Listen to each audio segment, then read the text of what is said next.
The show opens with our MC Taro Sakamoto, a highly respected hitman, seen coldly marching through enemy territory. Spotting several men firing at him, Sakamoto nonchalantly deflects the projectiles, dashing through the men only to dispatch them one by one. As Sakamoto heads deeper into enemy lines, he continues to brandish his skills, feared by every gangster, but also admired by every hitman. One day while shopping, Sakamoto ran into Aoi, the love of his life. Having fallen in love, Sakamoto quit his life as a hitman and got married to Aoi only to help give birth to Hana. Now living the life of a family man, we cut to the present where Sakamoto runs a convenience store, but outside a blonde kid states he's finally tracked down Sakamoto. Hard at work, Sakamoto watches as a kid draws a target on his store's sliding doors, asking for a free juice box if he hits a bullseye. With Aoi and Hana watching the boy miss, the boy asks for another go, accidentally spilling some of his calligraphy ink on a businessman that enters the store. Annoyed, the businessman prepares to punish the boy, but Sakamoto steps in, scaring the businessman with his sheer aura.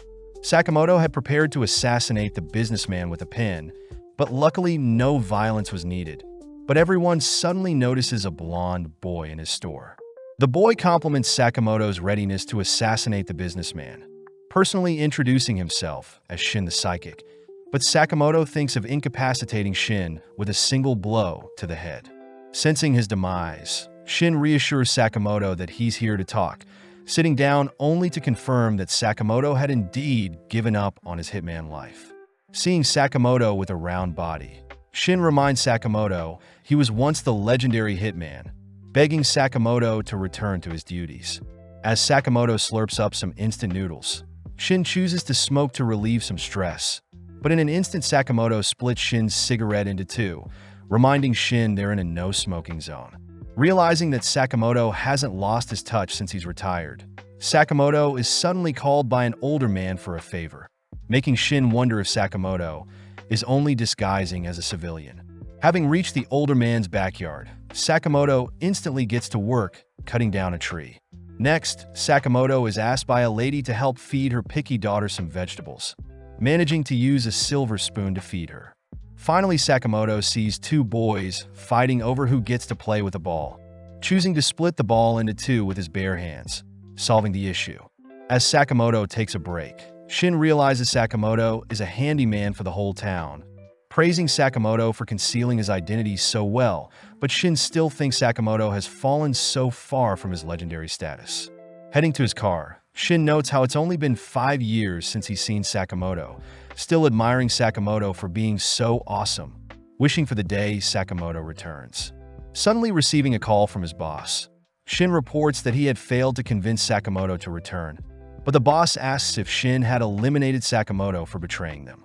Shin tries to convince the boss to leave Sakamoto alone, but the boss reminds Shin he'll be eliminated and replaced if he fails.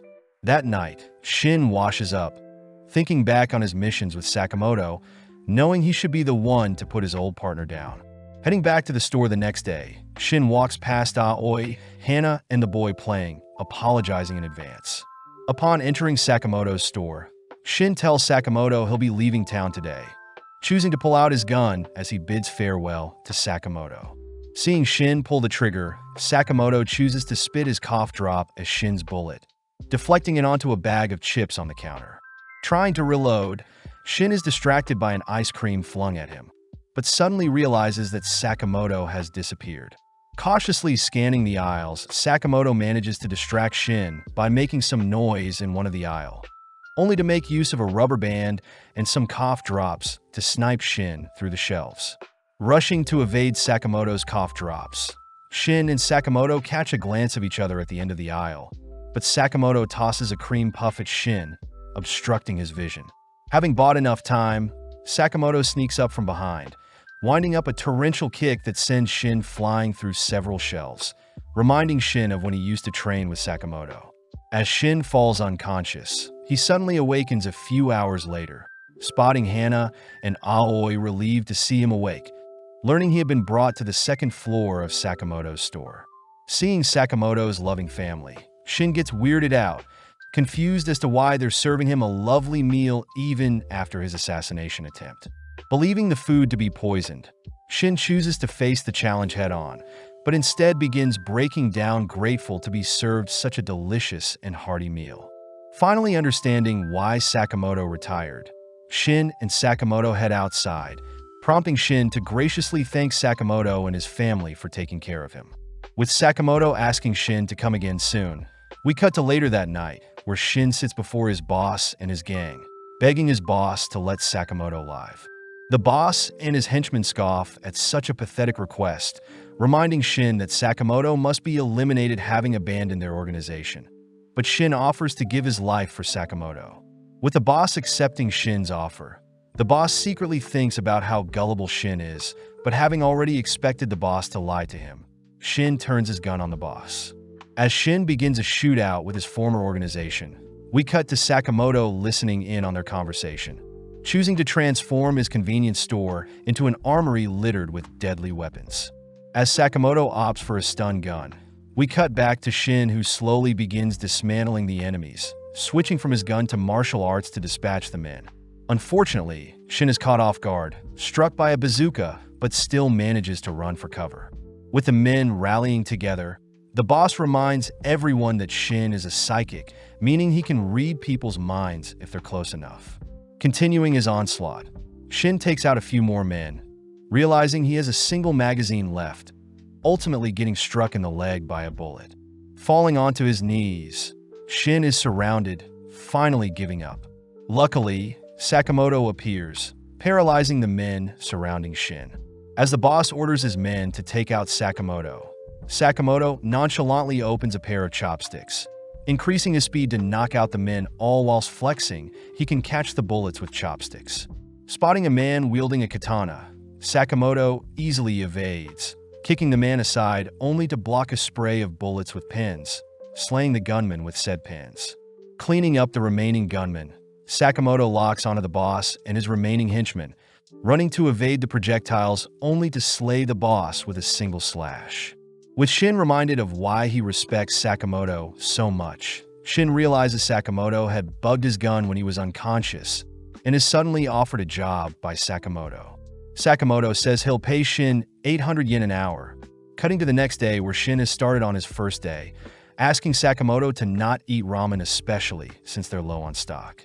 As Hana and Aoi compliment Shin's new apron, Shin makes use of his psychic abilities to help out an elderly lady, but is threatened by Sakamoto to keep their past a secret from the others. Fast at work, Shin restocks the shelves and mans the cash register, cutting to later that day, where Shin praises Sakamoto for slaying all those men.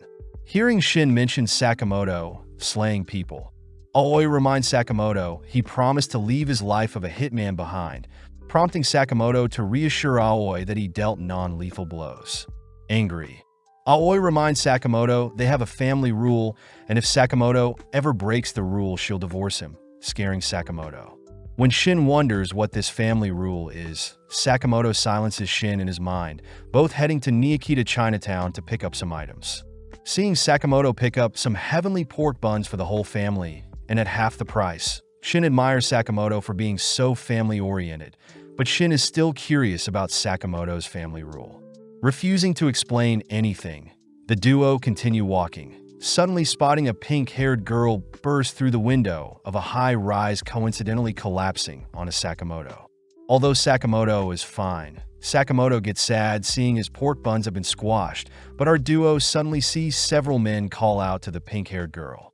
Introducing herself as Lu Xiaodang, the mystery girl, Lu scoffs at the men's pathetic attempts to catch her, but Shin notices Sakamoto is more sad, thinking about how upset Hana and Aoi will be having no buns to bring home. As the men rush Lu, she begins knocking out the men with her martial arts, something Shin recognizes as Tai Chi, watching as 3 men suddenly surround Lu. Even still, Lu tosses and knocks out 2 of the men, unfortunately captured by the 3rd. Seeing the men prepare to slash at Lu's legs, Sakamoto stops the man's knife with some tongs, breaking them only to put the man to sleep. Seeing an opening, Shin knocks out the man, restraining Lu with a sign, allowing Lu to disarm the final gun-wielding man, knocking him out. As the trio catch their breaths, they suddenly hear an even larger swarm of men chasing after them, forcing Sakamoto to pick Lu up, all three fleeing from the swarm. Elsewhere, we see a henchman reporting that they've failed to capture Lu, pissing Wang off, the CEO of Danshokai Incorporated. Wang reminds everyone he slayed Lu's entire village, and still they failed to capture her. But before Wang can dismiss his men, a knife decapitates his messenger's head. Known as Bacho and Sun He, Wang orders the psychotic brothers to hunt down Lu no matter what, stating that Lu has the key for them to rule over the black market. With the brothers given free rein to slaughter all that gets in their way, we cut back to our trio where Lu tells Shin and Sakamoto about her belonging to the Lu Mafia clan. Lu says she is currently in possession of her family's hidden vault key. But when Shin suggests Lu get rid of such a dangerous key, Lu refuses since her family died protecting the key, remembering the final moments of her clan burning down all whilst her parents beckon Lu to flee with the key. Lu apologizes for getting others involved, leaping away, but before Shin can follow after Lu, Sakamoto holds Shin back. Before Lu disappears, Sakamoto asks if Lu can make pork buns, agreeing to assist Lu, and in exchange Lu must make pork buns for them once they make it out alive. Before Shin can question Sakamoto's judgment, Bacho appears, landing a direct kick on a Sakamoto that sends him flying. Sun scolds Bacho for attacking so barbarically, alerting Shin as to who these monsters are. But Lu says they're twin hitmen that charge high hit rates for their perfect resume of assassinations. On top of things, the brothers have been seen sketching the heads of their victims, something that pleases Bacho since they're so well known. But Sun reminds Bacho they should be more elusive since they're hitmen.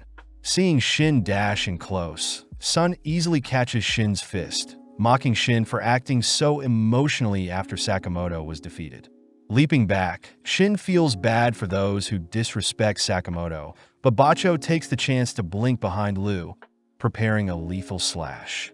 Appearing out of nowhere, Sakamoto smashes Bacho into the ground, shocking everyone as Sakamoto's punch tears a hole in the roof they're standing on, making Sun wonder who Sakamoto is.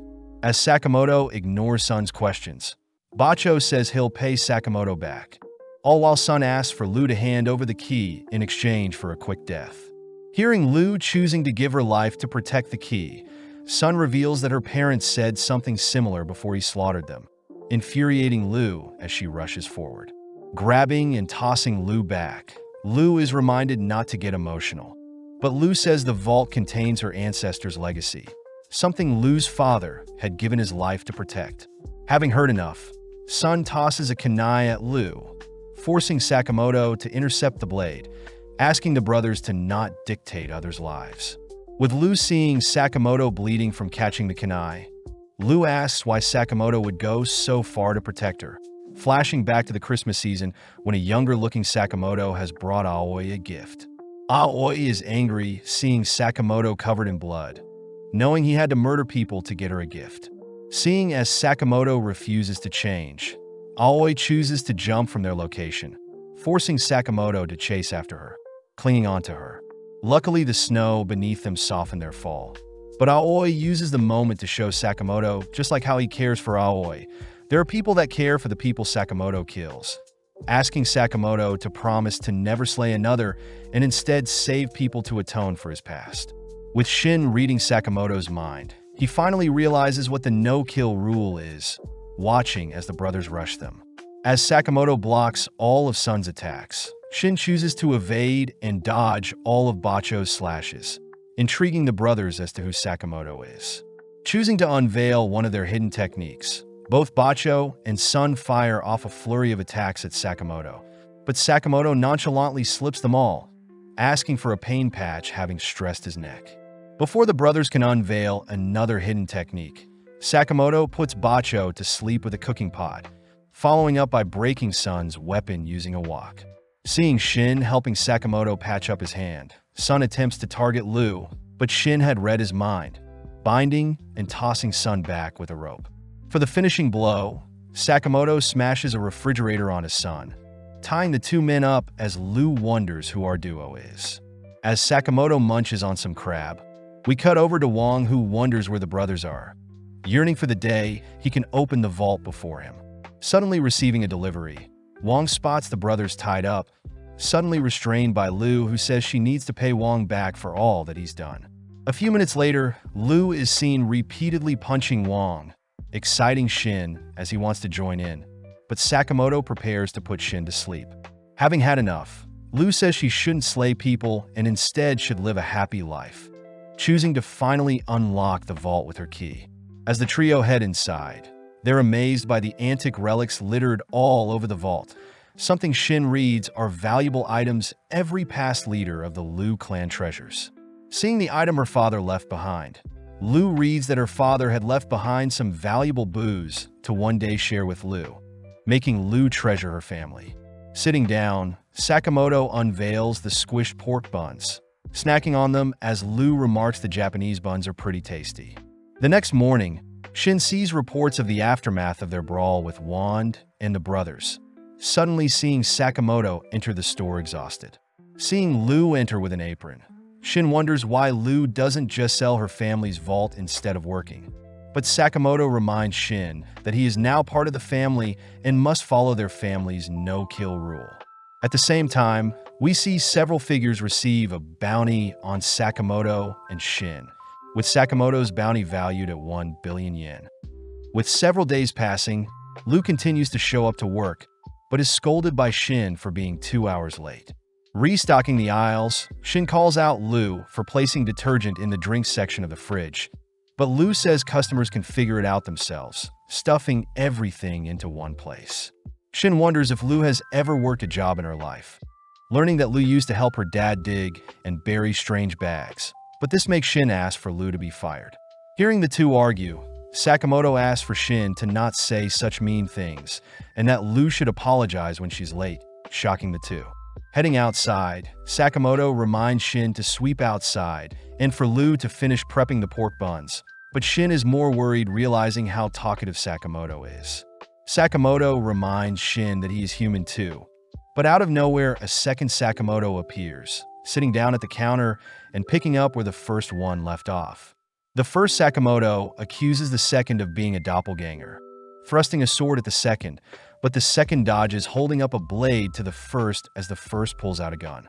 With both Sakamotos standing down, the second Sakamoto greets Nagumo, prompting the first Sakamoto to unsheath his disguise. Shin gets terrified, unable to read Nagumo's mind, watching as Nagumo turns and laughs at both himself and Lu. Annoyed, Shin and Lu punish Nagumo, demanding to know how Sakamoto knows Nagumo, learning that Nagumo works in the supermarket across the street and is friends with Sakamoto. Hearing Nagumo mention he is 18, Shin wonders how Sakamoto met him, but Sakamoto reveals Nagumo is 27 and that there is no supermarket across the street. Seeing as Nagumo lied to them again, Shin and Lu beat and tie Nagumo up, prompting Nagumo to mention that Sakamoto has a 1 billion yen bounty on his head, but Lu and Shin refuse to believe another one of Nagumo's outrageous lies. Nagumo states the JA had recently decided on it, and the news will be released tomorrow, but just then a pizza delivery arrives, exciting everyone. As the delivery man places the pizza on the counter, Nagumo says there are rumors of Sakamoto's legendary return, but just then Shin reads the delivery man's mind, hearing the man mocking everyone. Deeming himself to be Pizza Nakajima, Nakajima is revealed to be a hitman, using the tied-up Nagumo as a hostage. Upon seeing Sakamoto and Lu nonchalantly eating pizza, Nakajima warns Sakamoto to take him seriously, but in an instant Nagumo appears behind Nakajima, placing him in a stranglehold. As Nagumo tightens his grip, Sakamoto orders Nagumo to release the unconscious man, making Nagumo ask if Sakamoto will truly survive without killing. Nagumo reminds Sakamoto that he himself may be after Sakamoto, defusing the situation seeing that Shin and Lu are ready to fight, but reminds Sakamoto that his kind specializes in taking down other hitmen. Before Nagumo leaves, Sakamoto asks who is benefiting from his death, but Nagumo has no idea, calling out how stupid it was for Sakamoto to draw attention to himself when he wiped out Wong and his company. Nagumo says there won't be any more newbie assassination attempts, taking Nakajima with him only to bid farewell to Sakamoto. disappearing before Shin can follow him. As Sakamoto turns to face the pizza box, we zoom out to see several people watching Sakamoto through the pizza box, all refusing to believe such a fat man could be worth 1 billion yen. Speaking up, one of the men from Don Denkai reminds the others to not underestimate Sakamoto. Having heard he used to belong to the Order, a mythical elite group, but people still believe Sakamoto is rusty after 5 years of retirement. Just then, they all turn their heads to the screen, hearing Sakamoto threaten them to try their best, only to destroy the camera. That evening, Shin wonders if Sakamoto will be okay now that others have his sights on him, but Sakamoto thinks they should lay low for a while. Just then, Hana and Aoi appear, both excited for tomorrow as Sakamoto suddenly realizes what they have planned for tomorrow. Having arrived at Sugar Park Amusement Park, the gang immediately rides a roller coaster, all having mixed feelings about such a ride. Hana takes the chance to show off the park's cute bunny mascot, Sugar Bunny, someone that reminds Lou of Sakamoto. Seeing Aoi so excited to spend time with everyone, Shin declares their operation today is to protect the Sakamotos and ensure everyone has a good time. Seeing Lou scanning the surrounding area for enemies, Shin says that he can read the minds of people in a 30-meter radius, stating those worked up are most likely hitmen. At that moment, Shin detects someone approaching, alerting Sakamoto. Revealed to be Kuriai Ninga disguised as a janitor, Kuriai makes his way towards Sakamoto all whilst Lou guides Aoi and Hana elsewhere. As Kuriai passes Sakamoto, he pulls out a needle ready to slay Sakamoto, but without batting an eye, Sakamoto plunges a pin into Kuriai's chest, only for Shin to carry Kuriai away. With Aoi and Hana not realizing what happened, Shin and Lou dispose of Kuriai's body, amazed that Sakamoto incapacitated Kuriai without hitting any vital organs. Having witnessed everything, Tatsu scolds Kuriai for being so obvious, annoyed at Shin's mind-reading powers, but wonders if he can suppress his killing intent to go undetected.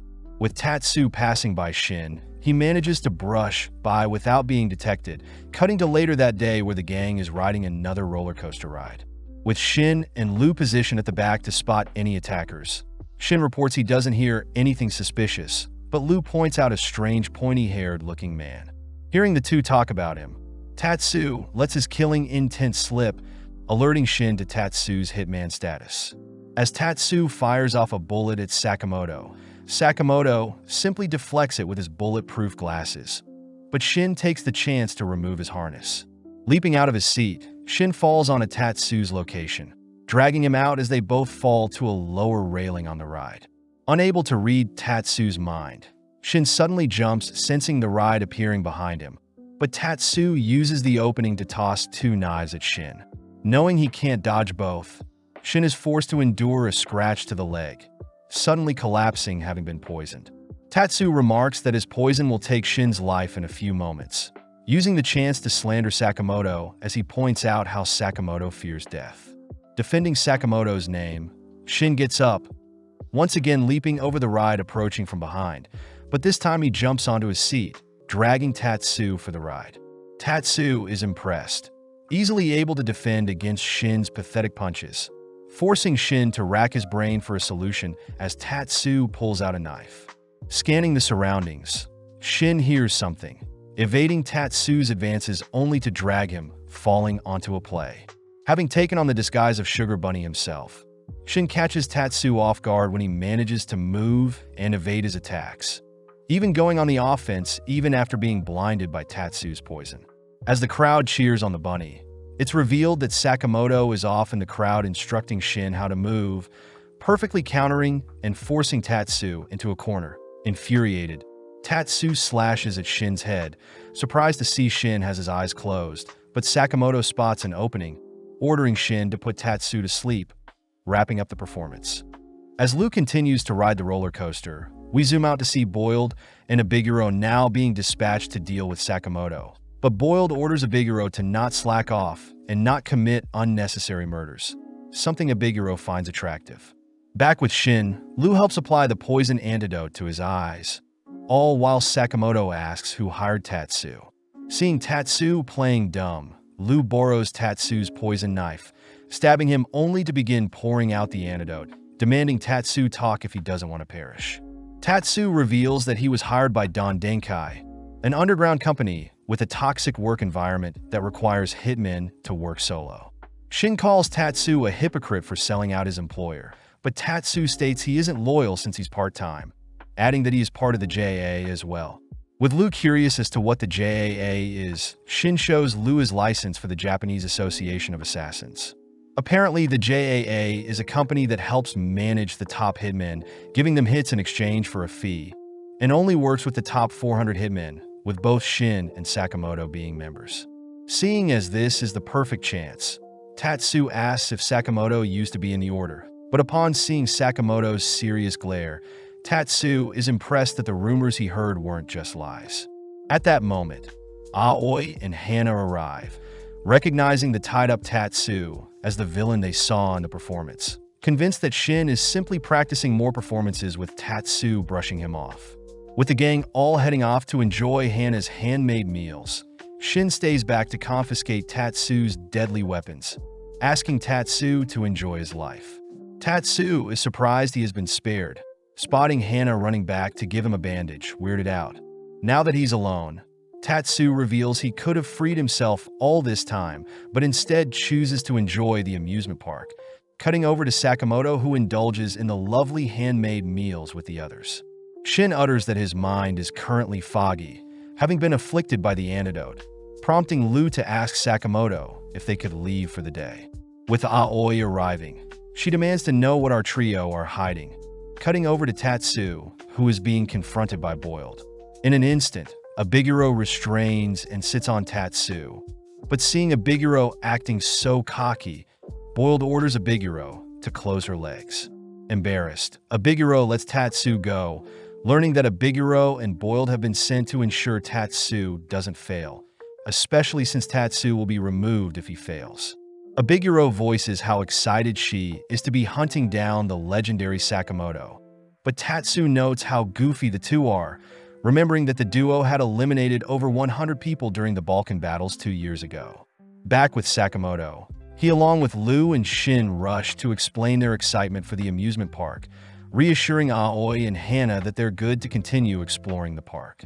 More alert than ever, the gang ensures Hana and Aoi's time in the park isn't spoiled, cutting to later that evening where Aoi takes the gang to a haunted house, a location that favors assassins. Guided by a deceased nurse, the nurse explains her backstory, tickling Aoi and Hana's curiosity, but Lu is clearly hating the atmosphere.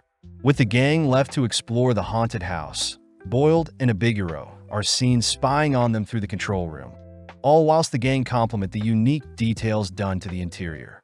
Out of nowhere, Shin is attacked by a zombie, forcing Sakamoto to draw the zombie's attention, evading and barraging the zombie with strikes, impressing Shin as the zombie seems to be stunned. Continuing through the ride, Sakamoto shows Shin the zombie's license, noting how the zombie was a mere rookie hitman. But Boiled and Abiguro can't help but be amazed at Sakamoto's moves even after retiring. Hearing Abiguro begging to slay Sakamoto, Boiled orders Abiguro to leave Sakamoto to him. Abiguro reassures Boiled Sakamoto is all his, asking Boiled to not work out when he's stressed, reminding Boiled he used to be Sakamoto's friend. Flashing back, we enter the Hitman Training Center, only to see a 15-year-old Boiled meeting a 14-year-old Sakamoto for the first time. Boiled had heard Sakamoto had beaten up his friends, impressed to see Sakamoto so skilled, so they ultimately clicked as friends. Spending more time together, they are seen alone during Valentine's Day, only for several girls to confess their love to Sakamoto. With Nagumo also showing off his haul of Valentine's gifts, Boiled confirms that Sakamoto and himself were actually not alike, something that makes Abiguro love Boiled even more, seeing Boiled acting tough. As Sakamoto and the family head deeper into the haunted house, Sakamoto is forced to deal with several more zombie attackers. Amazing Shin as Hana is unfazed by the horror around her. Not wanting to be beaten, Lu chugs her clan's remedy to suppress her fear, but Shin calls her out for simply using alcohol to quench her nerves. Passing by a sealed-off door, the gang hears some banging sound, prompting Lu to excitedly open the door, only to realize a horde of zombies had been lying in wait. With Shin unable to protect Aoi and Hana, Sakamoto attempts to make his way through the swarm, suddenly intercepted by Boiled himself. With Boiled blowing Sakamoto into a different section of the house, Boiled evades a card thrown at him. Hearing Sakamoto demand Boiled let him pass. With Boiled disappointed to see Sakamoto doesn't remember him, Sakamoto gets pissed, declaring he'll show Boiled hell. At the same time, Shin manages to clear the zombies, entering a room only to be relieved seeing Aoi and Hana sleeping peacefully. Speaking up, Abiguro reassures Shin that the girls have only been put to sleep, declaring that she and her zombies will have to distract Shin until Boiled is done. Out of nowhere, Lu fires off a kick that sends Abiguro flying. Something Shin recognizes is the drunken fist style of fighting. With Abiguro excited for a decent fight, we cut back to Boiled to ask again if Sakamoto remembers him. Ignoring the question, Sakamoto asks where his family is, dashing in close to sneak attack, but Boiled detonates an explosion before Sakamoto can get close. Equipping his special gloves, Boiled sends several more explosives bouncing around the room, detonating them only to use the explosion to land a flush punch on Sakamoto. Back with Lu, she rushes in for strike on Abiguro, but Abiguro nonchalantly catches Lu's fist, complimenting Lu's technique only to shake Lu until she gets sick. Wanted to have some fun, Abiguro orders Shin to be tied up, uttering that she wants to draw out Lu's strength, giving Lu a challenge. Abiguro wants Lu to land a hit on her every 10 seconds, or else Shin will be sliced, but Lu suddenly begins crying, yelling that she doesn't want to hurt anyone. Back with Sakamoto, we see him completely defeated by Boiled, listening as Boiled reminds Sakamoto that it's been 5 years since he's retired. When Sakamoto tries another attack, Boiled simply detonates another explosive, declaring that his super ball bombs combined with his rocket dynamite punch will ensure Sakamoto is defeated. Sakamoto is reminded of how cringy Boiled was, remembering a younger Boiled showing off his new gear along with the composition for said explosions. Annoyed at Sakamoto's weak attitude, Boiled chases Sakamoto with his explosions and fist, crying that he looked up to the Chad Sakamoto was. Charging up a lethal blow, Sakamoto catches a glimpse of his family, suddenly sent flying deep into the building corridor. As Boiled turns to leave, he bids farewell to his teenage memories with his best friend, but out of nowhere Boiled senses immense blood lust from down the corridor. Marching towards Boiled, Sakamoto begins listing the chemicals Boiled uses for his bomb's composition, declaring that he's finally remembered Boiled and will now show Boiled how much he's grown. Back with Lu, she manages to withstand several of Abiguro's strikes, impressing Shin as he thought he would be finished. As Abiguro sends a roundhouse kick, Lu manages to duck, striking Abiguro with her braids, luckily resetting the 10-second timer. Firing off an axe kick, Abiguro pummels Lu, frightening Shin as Abiguro turns to leave. Surprisingly, Lu gets back up with a nosebleed, laughing at how desperate Shin sounded. Abiguro gets weirded out, seeing Lu scoffing down more booze, but when Abiguro chases Lu with several attacks, she fails to land a single one, instead receiving a kiss that resets the timer. In a mere instant, Lu fires off a lethal kick of her own, terrifying Abiguro as she barely dodges, begging Lu to try and slay her. Sadly, Lu utters that it's against her family's rules to kill anyone, annoying Abiguro as she reminds Lu that Sakamotos are a family of 3. Catching Abiguro's kick, Lu is pissed hearing Abiguro calling their family matters stupid, countering with a devastating hook, but before it lands, Lu suddenly halts. Having awoken from her drunken daze, Lu asks to know where she is, but Abiguro begins to quiver. Having never considered anyone as her rival, Abiguro pulls Lu close, deeming Lu her frenemy for life. Back with Sakamoto, he terrifies Boiled, seeing as Sakamoto had slimmed down out of nowhere, but Boiled tries taunting Sakamoto when he reminds him of his family. Sakamoto states he believes in Shin and Lu, instantly dashing forth as he lands a swift punch on Boiled, blowing him through the building's walls. Following up, Sakamoto lands strike after strike, even clashing with Boiled's rocket fist, only to shatter it with his bare knuckles. Backing off, Boiled tanks all the blows, attempting to fire off several ball bombs, but Sakamoto catches each one before they have a chance to detonate, instead using them to empower his fist, knocking Boiled further back. Knocked down, Boiled demands to know how a retired Sakamoto is so strong. But Sakamoto reveals he has a reason to fight, having chosen to fight for the people he loves. Following a couple on a merry-go-round, they suddenly feel a massive rocking sound as something approaches their ride, revealed to be Sakamoto, who has slammed Boiled into a separate ride. As Boiled loses consciousness, we cut to Aoi, who has awoken next to Shin, Hana, and Lu, demanding to know how they got here. Making up an excuse, Shin rushes to search for Sakamoto. Cutting over to Sakamoto, he and Boiled nonchalantly exit the destroyed carriage, forcing Boiled to pay for the destroyed ride only for the two to head for some roasted pork buns. Joining the two, Shin is amazed to see Sakamoto so thin. Snapping some pics as Shin is reminded of the legendary Sakamoto, but Boiled is more curious as to how Sakamoto will get Don Denkai off his back. At that moment, Aoi appears, asking to know what this bounty on Sakamoto's head is. Forcing Shin and Boiled to sit in as well, Lu and Abiguro are seen escorting Hana elsewhere, all while Sakamoto reveals he has a bounty hit on him. Before Aoi can scold Sakamoto, Boiled asks that Aoi not be too harsh, seeing as Sakamoto was hiding his bounty to not worry Aoi, but Aoi orders Boiled to be silent. Taking out their family rules, Aoi reminds Sakamoto of Rule 6, asking Sakamoto to not hide anything from his family and instead gives Sakamoto permission to resolve things rather than hide it from his family. Seeing as things are fine now, the family head to enjoy the parade, prompting Shin to ask how Sakamoto plans to remove his bounty. Sakamoto says the only way is to find the client and make them withdraw the hit, but Abiguro says it'll take a while to track down the client. Shin asks if Boiled could give them his boss's contact details. Annoyed to see Boiled, is no help only to part ways with the duo. With Sakamoto stating he has other connections, we cut to the next day, where Sakamoto has regained all his weight, all heading through several alleyways only to stand before a video rental store. Searching through the shelves of the store, Shin stumbles onto a movie titled Don Denkai, all three heading out back to enjoy the show.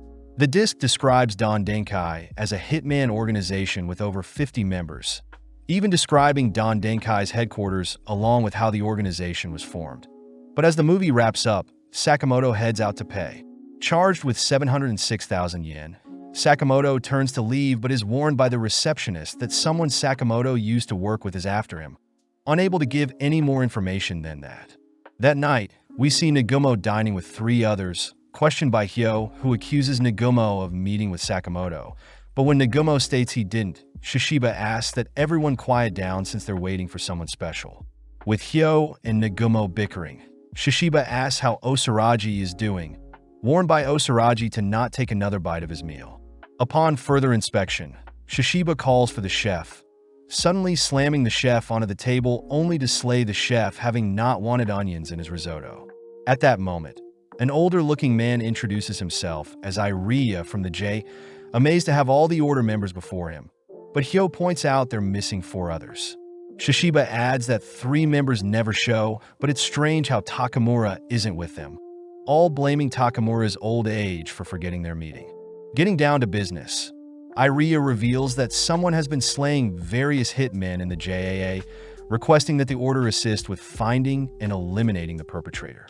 Back with Sakamoto, he and the others have made it to Don Denkai HQ, ordering everyone to keep the violence to a minimum as they all don their stealth gear. Heading inside, we see 2 men talk about Boiled's recent defeat at the hands of Sakamoto, both individually taken out as Shin and Sakamoto make quick work of the men. Having found new disguises, Shin states they must climb to the top floor where the boss is, cutting to several minutes later where our trio knocks out another man with a stun gun. Having tied the man up, the trio head through the hallway towards the boss room. But Shin gets worried seeing as he can't detect anyone nearby, all ultimately reaching a set of massive doors. With Sakamoto giving the signal, they burst into the boss's room, shocked to see a pile of corpses all, whilst Nagumo sits in the middle of the room. Declaring that he had slayed all the Don Denkai members and the boss himself, Nagumo apologizes for what he's about to do, suddenly blinking behind Shin, only to puncture his neck. Luckily, Nagumo was only kidding, having arrived too late and discovered the Don Denkai members were already dead. Sakamoto asks why Nagumo is here, hearing that there has been an absurd amount of hits on Hitman, with a total of 100 JA members losing their life within the past few months. Shin realizes 100 is a quarter of all professional hitmen, hearing Nagumo refer to the perpetrator as X or slur, confirming that the order has been dispatched to deal with this new threat.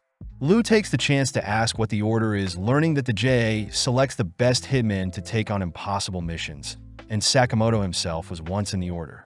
Lu and Shin remind Nagumo that Sakamoto has retired from killing, but Nagumo does mention how Sakamoto's bounty, along with the various hitmen being slayed, started around the same time. Elsewhere, we see a man dressed in all white mark his territory with an X, having used the blood from his enemies to draw his signature marking. The next day, Shin notes how annoying it is for so many hitmen to still be after Sakamoto, all watching as another hitman enters the store only to be knocked out by one of Sakamoto's gun racks. Sakamoto thinks back on Nagumo's words, pointing out that since Sakamoto struggled against Boiled, he'll surely struggle in the future, ordering everyone to get stronger in preparation for what is to come. As Sakamoto trains his cardio, Shin continues to train his psychic skills, all whilst Lu drinks herself silly, managing to dispatch another hitman whilst drunk. Cutting to Haisuke Mishimo, we see him feeding his pet bird Paisuke, having just spent the last of his money on bird food, but gets excited to slay and collect the bounty on Sakamoto's head. Back at Sakamoto's shop, Shin and Lu are annoyed that the store will need repairing due to the hitmen attacking Sakamoto, but seeing as they're low on funds, Shin suggests they enter a paintball tournament with a prize of 1 million yen. At that moment, Mishimo enters the store, holding up a slimmer-looking Sakamoto, only to ask if our trio knows where his target is. Luckily, Sakamoto's chubby disguise convinces Mishimo that he's got the wrong store, but Shin wonders how stupid Mishimo truly is. When Shin reads Mishimo's mind, Shin gets annoyed seeing a clutter of random thoughts, managing to convince Mishimo that Taro Sakamoto is a very common name. Completely lost, Mishimo reveals that he won't be able to cover the travel fee home, nor does he have any food or money, despairingly leaving the store. When Shin and Lu try to get back to work, Shin realizes that Mishimo is still looking at them, shedding tears as he cries for help. Reluctantly, our trio sends Mishimo off with a bag of pork buns, gratefully sharing the meal with his bird. That night, Mishimo returns to his rundown tent, having been a gift from his grandma, only to declare that he'll be rich one day. Mishimo thinks back on when some older men fired him from being a hitman, swearing that he'll prove the higher-ups wrong. But suddenly a gust of wind topples Mishimo's tent. On the brink of tears, Mishimo suddenly spots a flyer, seeing it to be a paintball tournament for 1 million yen, crying out that this may be his big break. As the day of the 52nd Ikarizaka paintball tournament kicks off, Shin and Sakamoto arrive bright and early, stocking up on some high-end walkie-talkies.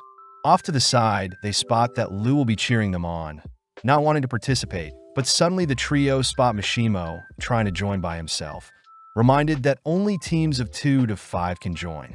Luckily, Mishimo spots our trio, officially forming a team with Sakamoto and Shin. With the announcer explaining the rules, she states that paintball BB pellets will be used, allowing the whole street to be their playgrounds. But Shin is more impressed that the event is to encourage a community cleanup of the neighborhood. As the players get into position, our trio are seen going over the rules. But as the game starts, 4 men in jumpsuits target Sakamoto's group.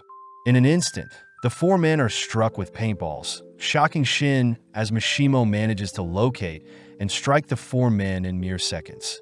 Before Shin can ask any questions, he leaps to evade several pellets, managing to strike out 2 other players, but 2 men seem to have snuck up on Sakamoto during the chaos. Unfortunately, Sakamoto steals the men's guns, easily eliminating another party as he dreams of bulletproofing his store and stocking up on all sorts of cup ramen. Mishimo is grateful to have such competent teammates, wondering if Shin and Sakamoto are paintball nerds, but Lu accidentally gets carried away cheering for our trio, revealing Sakamoto to be Mishimo's target. As Mishimo checks the photo once more, Shin tries to cover it by pointing out features Sakamoto is lacking from the photo, but as Mishimo and Shin share a laugh, The three suddenly raise their weapons ready to brawl. As Mishimo finally realizes who Sakamoto is, he states he hates liars. But before the trio can turn on each other, another party attempts to snipe them from afar. Forced to scatter, Shin and Sakamoto take down the enemy team, all whilst Mishimo calls for Paisuk to airdrop his actual rifle. Lock and loaded, Mishimo sends a bullet flying directly at Sakamoto, forcing Sakamoto to deflect the bullet with his palm, but loses a portion of his hand in the process. As Mishimo runs off to regather his thoughts, Shin and Sakamoto are forced to focus on the paintball players that have surrounded them. As Mishimo and Paisuk run off, they both cry, fearing they'll have to take down the people that helped them. But as the paintball tournament begins to wrap up, we see Sakamoto instruct Shin to not expose himself when dealing with snipers. With Sakamoto taking charge, he peeks to try and spot Mishimo, but a bullet ricochets off a nearby street mirror, forcing Sakamoto to dodge. Seeing Paisuk nearby, Shin wonders where Mishimo is. Following Mishimo, who is amazed Sakamoto dodged another one of his shots. Shin gets skeptical at Mishimo's skills, but Sakamoto reveals that Mishimo's projectiles have absurd spin to them. Bullets, Mishimo confirms, are meant to ricochet as to prevent the target from tracking the sniper's position. Stealing his resolve, Mishimo opts to end this, firing off several bullets, forcing both Sakamoto and Shin to constantly be on the move, weaving in and out of alleys and running through neighborhoods to survive. Turning away from a construction zone, Sakamoto and Shin choose to hide for a bit, all whilst Mishimo reflects on life. Throughout his life, Mishimo was never able to measure up to his peers mentally or physically, but when it came to shooting, Mishimo discovered his one passion in life. Sadly, when Mishimo started his first job, the higher-ups refused to take on a man that only excelled in shooting, even being scolded for failing to hold a knife during his first mission, leading Mishimo to be fired not long after. With no job or money, Mishimo swore to prove everyone wrong by slaying the legend himself. But having been speaking through his mic, Shin and Sakamoto are saddened by Mishimo's backstory. Hearing Mishimo so distraught, Shin advises Mishimo to ignore the haters, flustering Mishimo. At that moment, Shin yells into his mic, managing to locate Mishimo's location on a building, but whilst Mishimo is recovering, Sakamoto picks up a stone. With Mishimo locking back in, he spots Sakamoto cocking back his arm, only to fire off the stone at Mishimo's rifle, instantly obliterating the weapon. As Mishimo finally realizes the monstrous legend Sakamoto is, the paintball tournament ends with Sakamoto's team deemed the winners. That evening, Mishimo gets a beating, only to break down feeling pathetic, but Sakamoto reassures Mishimo that he is one of the best snipers he's personally faced, a compliment that makes Mishimo cry even more. As Shin gives 50 yen of their prize winning to Mishimo, they use the remainder to clean up the town, but Aoi is still impressed when they bring home a paintball trophy. Shin takes the chance to ask how Sakamoto and Aoi met, reading Aoi's mind as she remembers the first time she met Sakamoto. Having seen some blood on Sakamoto's shirt, Aoi rushed to hand him a bandage, but Sakamoto silences Shin with his mind before Shin can read any more of Aoi's thoughts. Several days later, Sakamoto and Aoi visit Hana at school, grateful that Shin and Lu are manning the store whilst they're gone.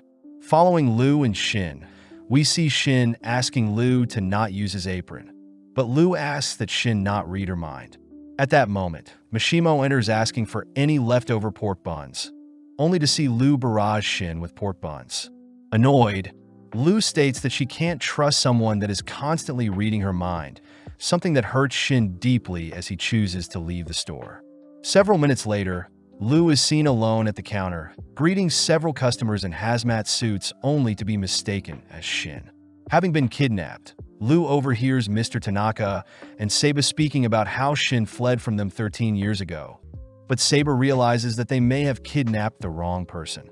Tanaka divulges that there were once experiments done to create psychics, but Shin was the only one they succeeded on, weirding out the men as they fear Shin will read their minds as well. Hearing Tanaka talking badly about Shin, Lu fires off a kick that knocks Tanaka's helmet flying, demanding that Tanaka refrain from insulting his friend. With Tanaka confirming they kidnapped the wrong person, we cut back to Shin, who has returned to the store to apologize to Lu, but notices Lu is missing. When Shin begins to inspect some loose glass, he notices Sakamoto and the others are home, apologizing as he failed to protect Lu. Luckily, Sakamoto reveals that Shin's apron has a GPS tracker on it, cutting back to Lu, who hears Tanaka freaking out for failing another mission. As the men continue their journey back to their lab, Lu regrets saying the mean things to Shin, only for the men to spot Sakamoto and Shin riding in on a motorcycle. As Sakamoto demands the men hand over Lu, Tanaka spots Shin is with Sakamoto, sending out some of their men to deal with Sakamoto. Sadly, Sakamoto easily deals with an attacker, followed by Shin derailing another by jamming a piece of wood in their rides, only for Sakamoto to grind away at another's helmet with his Hot Wheels.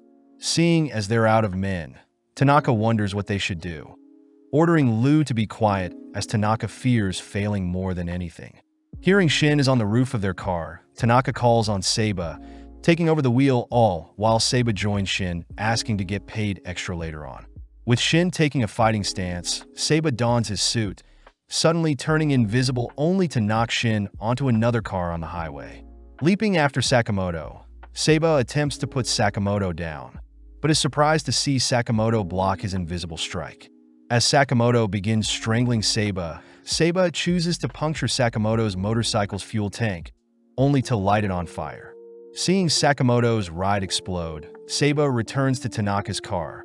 Amazed, Sakamoto lives up to his legendary Hitman status, but apologizes for not being able to retrieve Shin. Following Sakamoto, he and Shin observe the GPS stop at Okatabe, a location Shin knows is the headquarters of the lab he grew up in. Shin utters that the original scientists weren't evil whatsoever, wondering what has changed since he left, both taking the bus to their destination. Having stopped outside the Okatabe Science Museum, Shin reveals that the lab is concealed in the basement, both choosing to enter in hopes of retrieving Lu.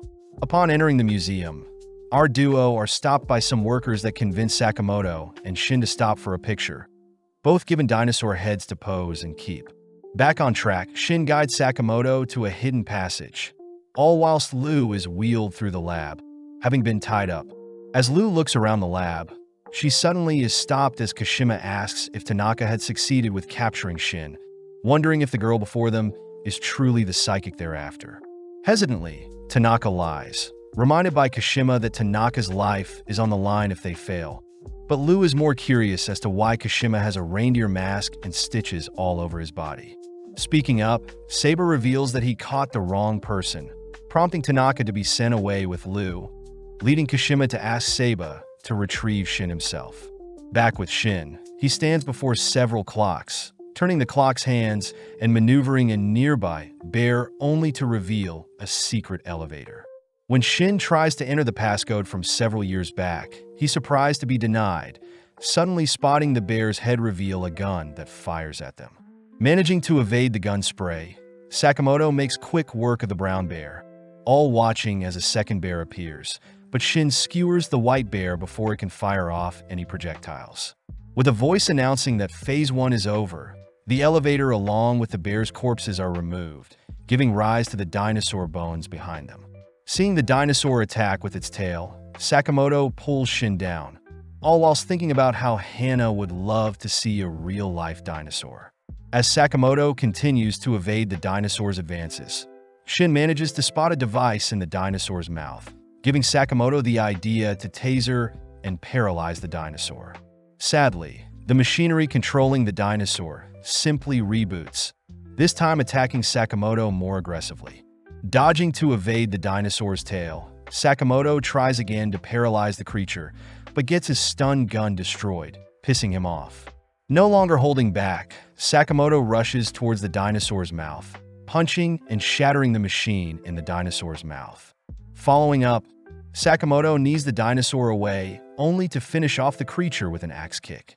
With Shin baffled by Sakamoto's sheer strength, we cut to Dr. Ishikawa, who begs to be given some time off, having been working for 3 days straight with no sleep. Refusing to hear it, a man in a suit knocks Ishikawa down, preparing to take Ishikawa's life when he hears Ishikawa call their research silly. At that moment, Sakamoto and Shin dispatch the man in the hazmat suit, exciting the researchers as they recognize Shin, revealing that the director Shin is looking for has been locked up in the lowest floor and the lab itself is taken over by an assassin group. Having appeared a year ago, the lab was overtaken by Kashima and his henchmen, dead set on integrating assassinations with new technology. Plus, Kashima has several powerful hitmen working for him. When Sakamoto declares they'll have to take care of Kashima first, Ishikawa hears someone coming, rushing to hide Sakamoto and Shin in lockers. At the same time, Tanaka is seen locked up, begging to be let out only for Liu to silence him with a kick. Annoyed, Tanaka points out how silly Liu is for trying to break the bars with a rock, both suddenly turning to greet director Asakura, who offers an alternative method to escape. Back with Ishikawa, he hurriedly greets mad Horiguchi, all whilst trying to not give away Shin and Sakamoto's hiding place. Intrigued, Horiguchi tortures Ishikawa with a borrowed pen, asking the other lab members if they know anything, but Horiguchi suddenly evades a stray pen. Spotting Shin has revealed himself. When Ishikawa asks why Shin isn't just hiding, Shin thinks back on the fond memories he had with the lab members, asking if Horiguchi is one of the leaders under Kashima. Confirming the fact, Horiguchi gets excited to show off their research, taking out a syringe, only to blink behind Shin stabbing him with said syringe.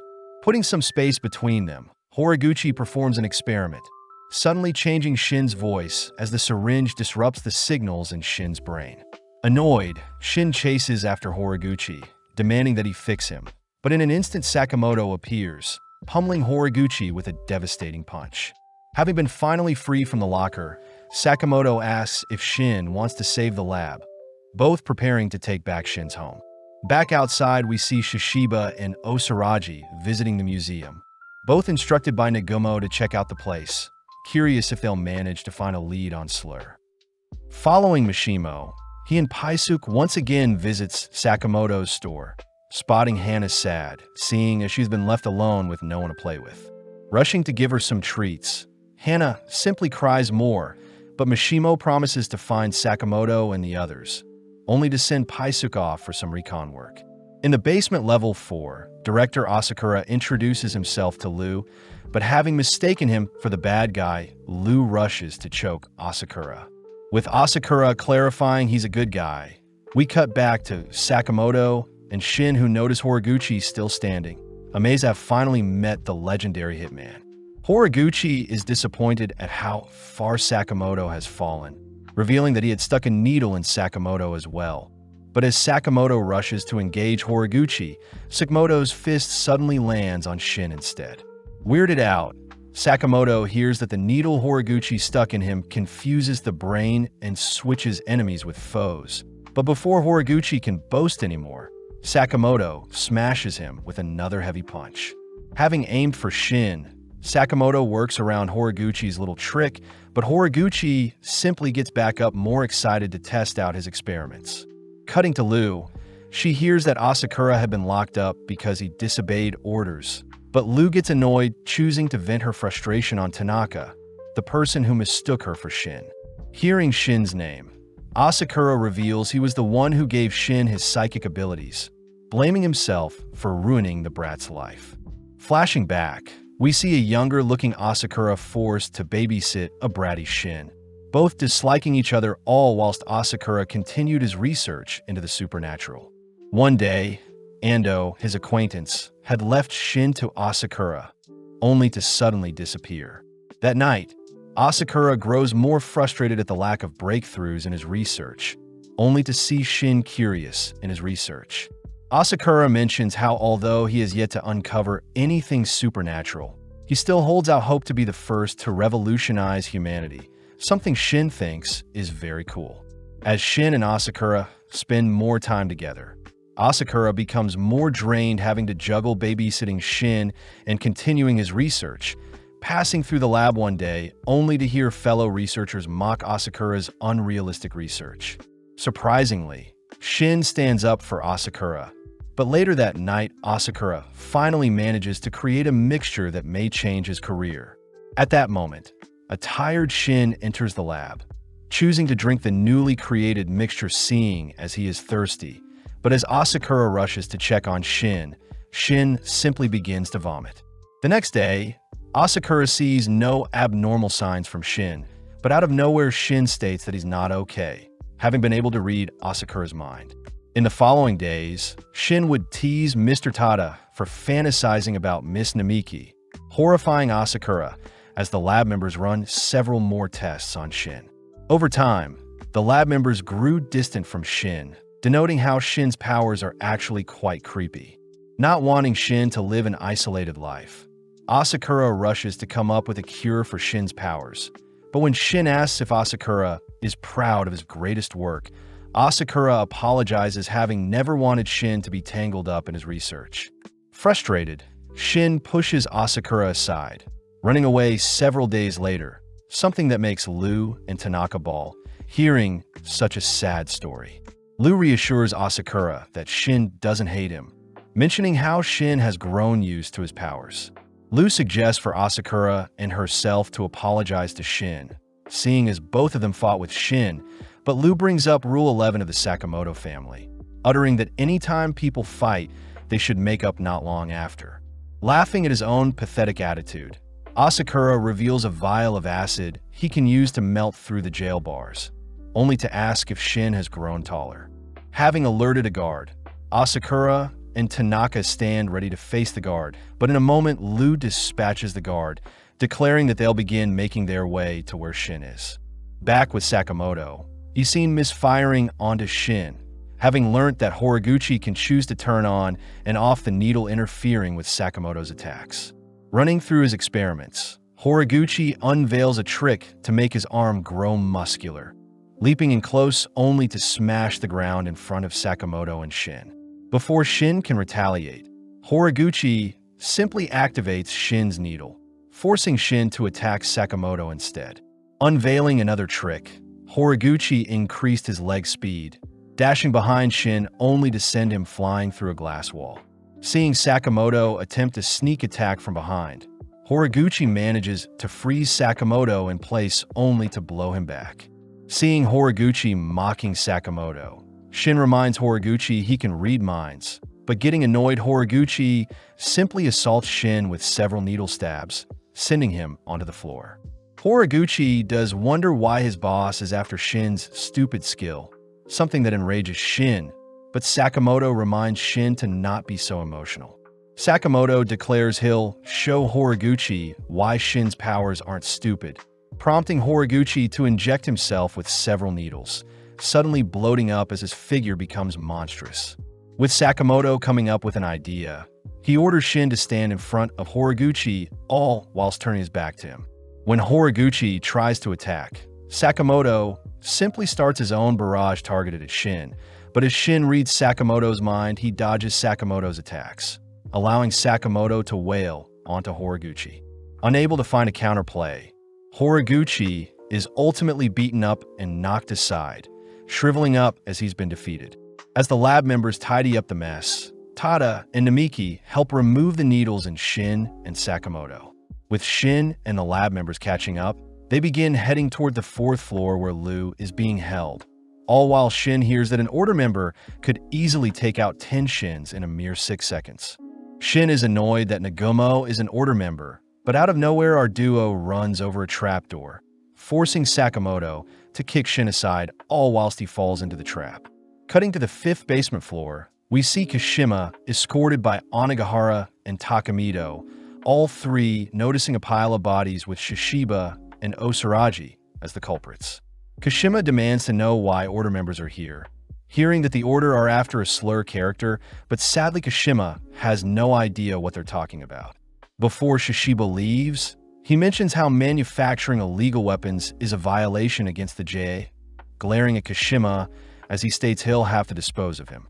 Before Shishiba can take another step, Onigahara and Takamito blink in front of Shishiba, asking for permission to slay Shishiba. Before Kashima can give the order, Osaraji pierces and decapitates the men in an instant. When Shishiba turns to Kashima, he's surprised to see Kashima in tears, having felt sorry for the men that passed away before him. Taking off his deer mask, Kashima unravels some stitches in his arms only to show off several blades in place of his hand. Shishiba and Osaraji are disgusted to see a killer scold them for taking another's life. But out of nowhere, Kashima manages to land a slash onto Shishiba, declaring that his boss pardons his kills. Retaliating, Shishiba twists and breaks Kashima's neck, confirming that Kashima is connected to Slur. As the duo leave, they suddenly sense Kashima getting back up, uttering that he has an artificial skeleton, but out of nowhere Sakamoto falls onto Kashima. Surprised, Shishiba nonchalantly greets Sakamoto, introducing Osaraji to Sakamoto, who considers Sakamoto as a big teddy bear. Sakamoto hears that Kashima is the evil boss of the labs, pissing Kashima off as he declares he'll offer Sakamoto's head to his boss, all whilst Kashima continues to unravel his weapon-filled body. As Osaraji continues to admire Sakamoto's adorable body, we cut to Shin, who is making his way to the 4th floor, suddenly leaping back as he detects that Seiba is attacking him. As Seiba rushes to claim Shin's head, Shin attempts to read Seiba's mind, but is knocked back, unable to see where the attack is coming from. With Shin getting destroyed by Seiba, we cut back to Sakamoto, who watches Kashima latching onto him with some grapples, only to be forced to dodge Kashima's beam breath. Seeing as Sakamoto is fighting Kashima, Shishiba and Osaraji leave to track down Slur, but Osaraji gets worried that Sakamoto will be slayed.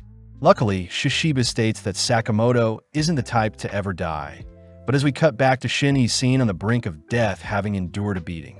When Seiba lunges in for a lethal blow, Shin suddenly spots Paisuk nearby, choosing to tank the stab only to wipe some of his blood onto Seiba. In an instant, Seiba is pierced by several bullets, revealed to be Mishima, who has come to save the day. Seeing Kashima mocking his family and is dead set on hunting them down, Sakamoto chooses to take out a pen, dashing in close before Kashima can fire off another beam, only to plug the weapon with his pen. As the weapon backfires on Kashima, Sakamoto asks that Kashima refrain from insulting his family, all whilst Liu and the others hold Tanaka hostage, seeing as several more guards are searching for them. Back with Shin, he is glad to see Mishimo is here to assist, but as for Seiba, he wonders why a sniper would even show himself, suddenly caught off guard when Mishimo fires his ricocheting bullets to attack Seiba, who is hiding. Realizing that Mishimo has found his hiding spot, Seiba activates his stealth, attempting to flee, but Mishimo simply fires off bullets to tear down the railing Seiba is on. As the smoke clears, Mishimo spots Seiba standing on a railing, preparing to slay Seiba, but having wrapped a pipe in his invisible suit, Seiba tosses the pipe at Mishimo's shoulder.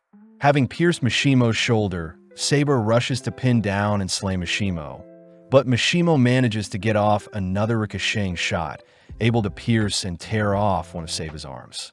Before Mishimo can ready another shot, Seiba reveals he was only concealing his lost arm, thrusting his blade into Mishimo's stomach only to kick away Mishimo's remaining ammo. Before Seiba can deal with Shin, Kashima cries that they'll be taking out Seiba here and now, only to order Paisuk to deliver one final bullet. Having fired off a bullet that missed Seiba, Seiba mocks Kashima's pathetic attempt, but is surprised to see that Kashima was actually aiming at a sprinkler above him. As the water disarms Seiba's invisibility, Shin rushes in to grapple and pins Seiba down, officially knocking him out. Out of nowhere, several explosions can be heard across the lab, but as we cut back to Sakamoto, he hears that Kashima has rigged up several explosions that will wipe out the lab in 20 minutes. Getting serious, Sakamoto states he'll only need 5 to defeat Kashima, beckoning Kashima to rush in for an attack. But having easily dodged, Sakamoto hears that Kashima's body has been replaced with various weapons making up 70% of his body. Impressed, Sakamoto takes out weapons of his own, showing off some stickers, a mechanical pencil, and a flyer. Insulted, Kashima lets loose several projectiles.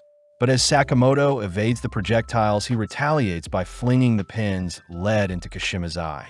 Falling to his knees, Kashima's eye begins to bleed, but having followed up with a sticker to his other eyes, Sakamoto manages to obscure Kashima's vision, only to land a powerful whip that sends Kashima flying. Seeing Kashima unfazed, Sakamoto wonders if Kashima is immortal, hearing that Slur was the only one that valued Kashima, therefore Kashima will give his life for Slur. As a train approaches Kashima from behind, both Sakamoto and Kashima leap to avoid it. But having landed on the train, Kashima chooses to bind and drag Sakamoto along the tracks. Annoyed by Sakamoto's carefree attitude, Kashima watches as Sakamoto slices the metal bindings with a flyer, only to fling Kashima into a nearby wall using the same binds extruding from Kashima's body. In a separate tunnel, an underground subway suddenly spots Sakamoto tackling Kashima through a wall, prompting both men to fly through the subway carriages. Looking around, Kashima downs a drink, confirming that Sakamoto is truly a legendary hitman, able to mask his presence and blend in with the crowd. Having snuck beside Kashima, Sakamoto lands a disgusting kick onto Kashima, glad to see he can go all out seeing as Kashima is immortal. Flashing back, we see a younger-looking Kashima being berated for beating up men that were torturing a cat, but often the crowd Slur passes by, dispatching the onlookers glaring at Kashima. Having praised Kashima for slaying for the better of others, Slur marks Kashima's lips with his signature cross, officially deeming Kashima as his own property. In the present, Kashima declares he'll slay all that gets in his way. But seeing an elderly woman enter the carriage, Sakamoto drags Kashima into the section between carriages only to begin barraging Kashima with hundreds of punches. With the carriage unable to withstand Sakamoto's power, Kashima is forced into a separate carriage, attempting to spray down Sakamoto with bullets. But Sakamoto simply deflects them all with a railing. Using the railing to smack Kashima around, Kashima leaps back only to unveil a massive weapon in his chest, managing to blow Sakamoto out of their current train onto an adjacent one. Monstrously, Sakamoto recovers, sprinting along the adjacent train only to hop back onto his original train. With Kashima sitting down to relax, he horrifically sees Sakamoto coldly enter the cabin, rushing to pick up nearby passengers only to toss them at Sakamoto. Sadly, Sakamoto nonchalantly catches and places the passengers back down. But choosing to end their duel, Sakamoto combos Kashima with several strikes only to drag his unconscious body out of Satohigure Station. Reporting the good news to Shin, Sakamoto hears that he has 15 minutes left until the lab explodes. Choosing to toss Kashima's corpse aside, all whilst we cut to Lu, who saves a researcher from a piece of falling debris. Before Lu can think of a way out of the lab, a piece of the ceiling falls on her, forcing Shin to tackle and save Lu. As Mishimo joins them, we see Lu and Shin are awkward at first, but suddenly Lu breaks down apologizing for stealing Shin's apron earlier. Having made up, Asakura greets Shin as well, both feeling awkward as it's been a while, but Shin reminds everyone they only have 10 minutes to spare. Seeing as they need to save everyone, Shin asks Asakura to sketch out the floor plan of the lab, focusing only to ask Lu and Mishimo to rescue some people still trapped in the lab. As for Shin and Asakura, they head elsewhere, all whilst Asakura appreciates Shin's control over his powers, reminiscing on the times they would spend together. At the same time, we see Shishiba and Osaraji scrubbing through the lab surveillance, only to confirm that Slur is the mastermind behind the lab's takeover. Back with Shin, he sends Asakura to help someone all whilst Shin continues forward, but as Shin begins to approach a man, he suddenly halts seeing the man's cold presence.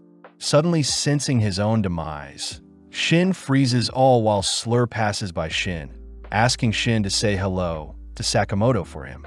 Having saved everyone, Shin and Asakura meet up with the lab researchers outside, flustered to see everyone admiring how much Shin has grown. Taking the chance to introduce himself to Sakamoto, Asakura thanks Sakamoto for raising Shin in his absence, only to cut to later that night, where the entire family has finally regrouped for a nice homely dinner. As Shin and Lu continue to bicker, Shin suddenly gets terrified, seeing that Sakamoto wants to silence them in his head. With a few days passing, Shin and Lu voice how exhausted they're from surviving the lab incident, giving Sakamoto the idea to take his family to a natural hot spring to decompress. Shin gets worried, revealing that he can't read minds at the moment, but Sakamoto states that Shin's #1 priority is to rest and recover. As the gang head inside, Shin mentions how he's never been to a hot spring before, but at the same time we see Yutaro manning the reception, annoyed he had to come back and work at his parents' hot spring. When Sakamoto asks to pay to use the hot spring, Yutaro notes how familiar Sakamoto looks. But before Yutaro can say anything, he rushes to retrieve some towels for the Sakamoto family.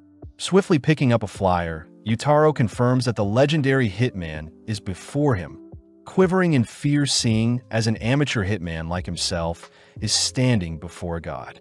With Yutaro fixated on the $1 billion bounty, we cut to a few moments later where Sakamoto and Shin are changing before they enter the hot spring, all whilst Yutaro pumps himself to slay the legend himself. As Sakamoto and Shin clean and rinse themselves off, Yutaro admires Sakamoto's quick handwork, only to watch the duo enter a jet bath, something that makes Shin tingle. Hearing Sakamoto not pleased by the jets, Shin reaches for a button to increase the jet's pressure, but at the same time, Yutaro triggers an explosion attempting to sweep away Sakamoto.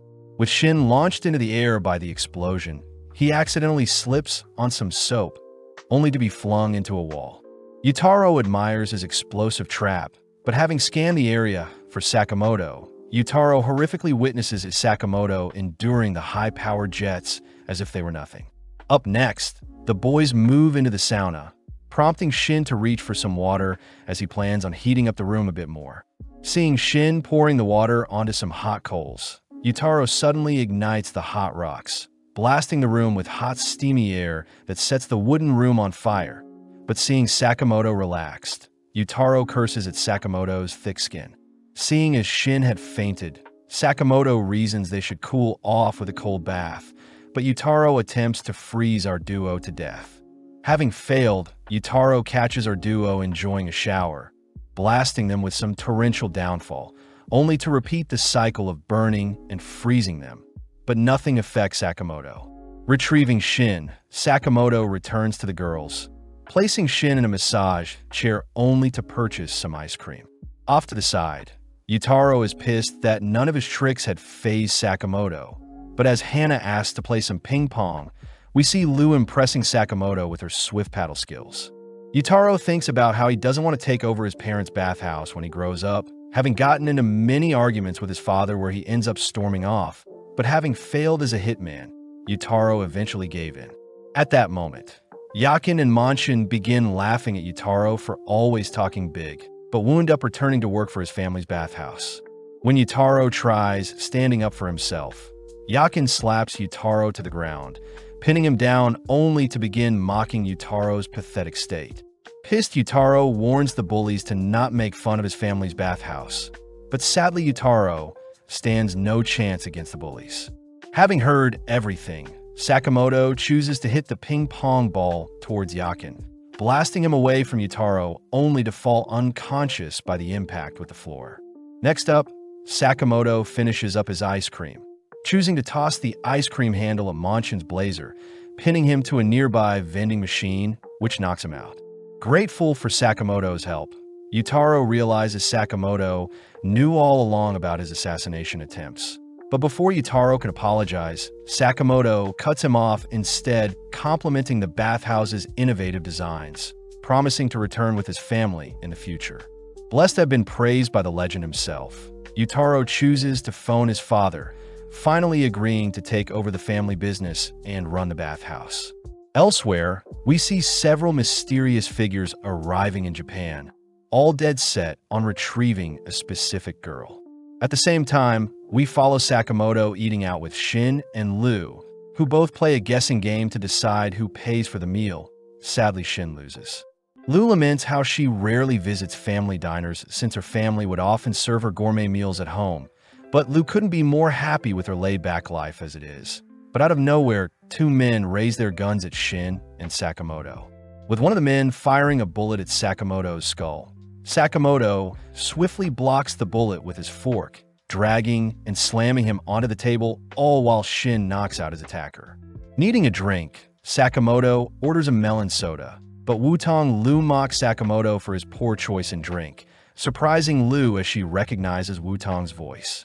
Surprised to see a member of her clan alive, Wutong reveals that their clan is in need of a leader, advising Lu to stay away from the life of a barbaric hitman. But Lu refuses to rejoin their family mafia. Seeing Lu up in clothes, Wu-Tong explodes with a bloody nose, flustered over how cute Lu is.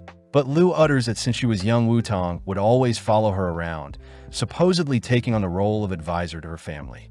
Reading Wu-Tong's mind, Shin is freaked out by how creepy Wu-Tong is, but upon hearing that Lu refuses to return to the Lu clan, Wu-Tong declares Sakamoto his sworn enemy.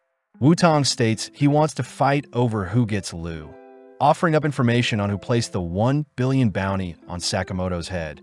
But without a moment's thought, both Shin and Sakamoto call off the duel, seeing as they can get that information themselves. Seeing an opportunity to pay Sakamoto back, Lu agrees to Wu-Tong's offer, all following Wu-Tong as we cut to later that night, where Wu-Tong leads our trio underground. Entering a room, Wu-Tong orders Shin and Sakamoto to get changed, giving the boys nicely fitted suits, all whilst Lu dons an elegant dress. Entering another room, Wu-Tong introduces our trio to an underground casino, declaring that no physical fight will be needed as he hands Sakamoto 30 million yen to start off with, and the winner of their duel will be the one with the greater amount when they return. Setting a timer of 2 hours, Wu-Tong heads off, all while Sakamoto reassures Lu that they have Shin to give them an advantage. Hearing that Sakamoto and Shin have never gambled before, Lu begins to get stressed, especially since Wu-Tong himself is quite smart. But out of nowhere, an audience forms around Wu-Tong, seeing as he's tripled his 30 million yen in mere moments, pumping the boys up as they refuse to lose. As our trio wonder how they should tackle Wu-Tong's challenge, Lu reveals that gambling is more than just luck, something Wu-Tong confirms as he declares that calculations are a big part of what separates Mafia from Hitman. Speaking up, Sakamoto corrects Wu-Tong, uttering that hitmen don't rely on luck either to survive. But as we follow Shin, we see him sitting in on his first game, having never gambled before. Within seconds, the other gamblers deduce that Shin is a sitting duck, all declaring they'll squeeze Shin for his money. Annoyed, Shin watches as the players around him call and raise. But having seen his 2-card, Shin is still confused about what to do. Checking on Shin, Lu mocks Shin for looking so scared, only to begin fighting with Shin, accidentally showing Shin's cards to the other players. The players recognize that Shin has got a pretty strong hand, but getting greedy, the players all utter that they'll bluff Shin. Sadly, Shin has been reading their mind, countering by going all in. In mere seconds, Shin is up 12 million yen with a total of 22 million yen, giving Shin the confidence to take on the gamblers head-on. At the same time, we follow Sakamoto joining in on a roulette game, choosing to place his entire bet on red, but the game handler secretly notes how he can control where the ball will land. Having kept a single chip for himself, Sakamoto watches closely for the ball to briefly graze a red tile, instantly firing off his last chip to stop the roulette from spinning, shocking everyone as Sakamoto's new total is 29 million yen. Cutting to Wu-Tong, he receives word of our trio slowly winning more money, but even though Wu-Tong knows they must be cheating, he allows them to continue. Deep in thought, Wu-Tong is revealed to be cheating as well, having been counting cards during blackjack. Wu-Tong remembers a time when he was bullied for not meeting the standards of his clan, but Lu herself had fended off Wu-Tong's attackers, both sitting down as Lu realizes Wu-Tong is related to her. Lu wonders why Wu-Tong didn't fight off his attackers, but not wanting to be embarrassed, Wu-Tong makes up a pathetic excuse covering for the fact that he was too weak, but surprisingly Lu buys it, calling Wu-Tong a genius. Ever since then, Wu-Tong vowed to hone his brain to make up for his lack of fighting skills, dreaming of the day he can stand beside Lu.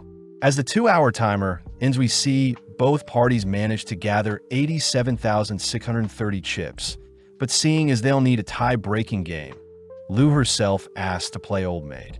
Having added 2 men to Wu-Tong's team for a 3-on-3, the loser will be the last one standing with the Joker card, exciting our trio as they are quite familiar with such a simple game. As the game starts, Shin scans the players to see who has the Joker card, horrifying Sakamoto and Shin when they realize Lu is in possession of the Joker. Picking first, Wu-Tong mentions how he can read Lu like a book, hovering over Lu's cards only to purposely remove the Joker from Lu's hand. Up next, Shin picks from Wutong's hand, but as Shin reads Wutong's mind, he hears that Wutong knows of his psychic abilities. In mere moments, Wutong overwhelms Shin with an influx of new information, overheating Shin's mind and knocking him out of the game. With several turns passing, Sakamoto is up next to pick, annoying one of Wutong's men, but having sped up, Sakamoto had picked the Joker card only to swap it out for a safe card using his super speed. Although Wutong couldn't see his movements, he warned Sakamoto against cheating, but as we cut to the final two players, we see it's Sakamoto against Wutong. But Sakamoto has the Joker, leaving Wutong to pick.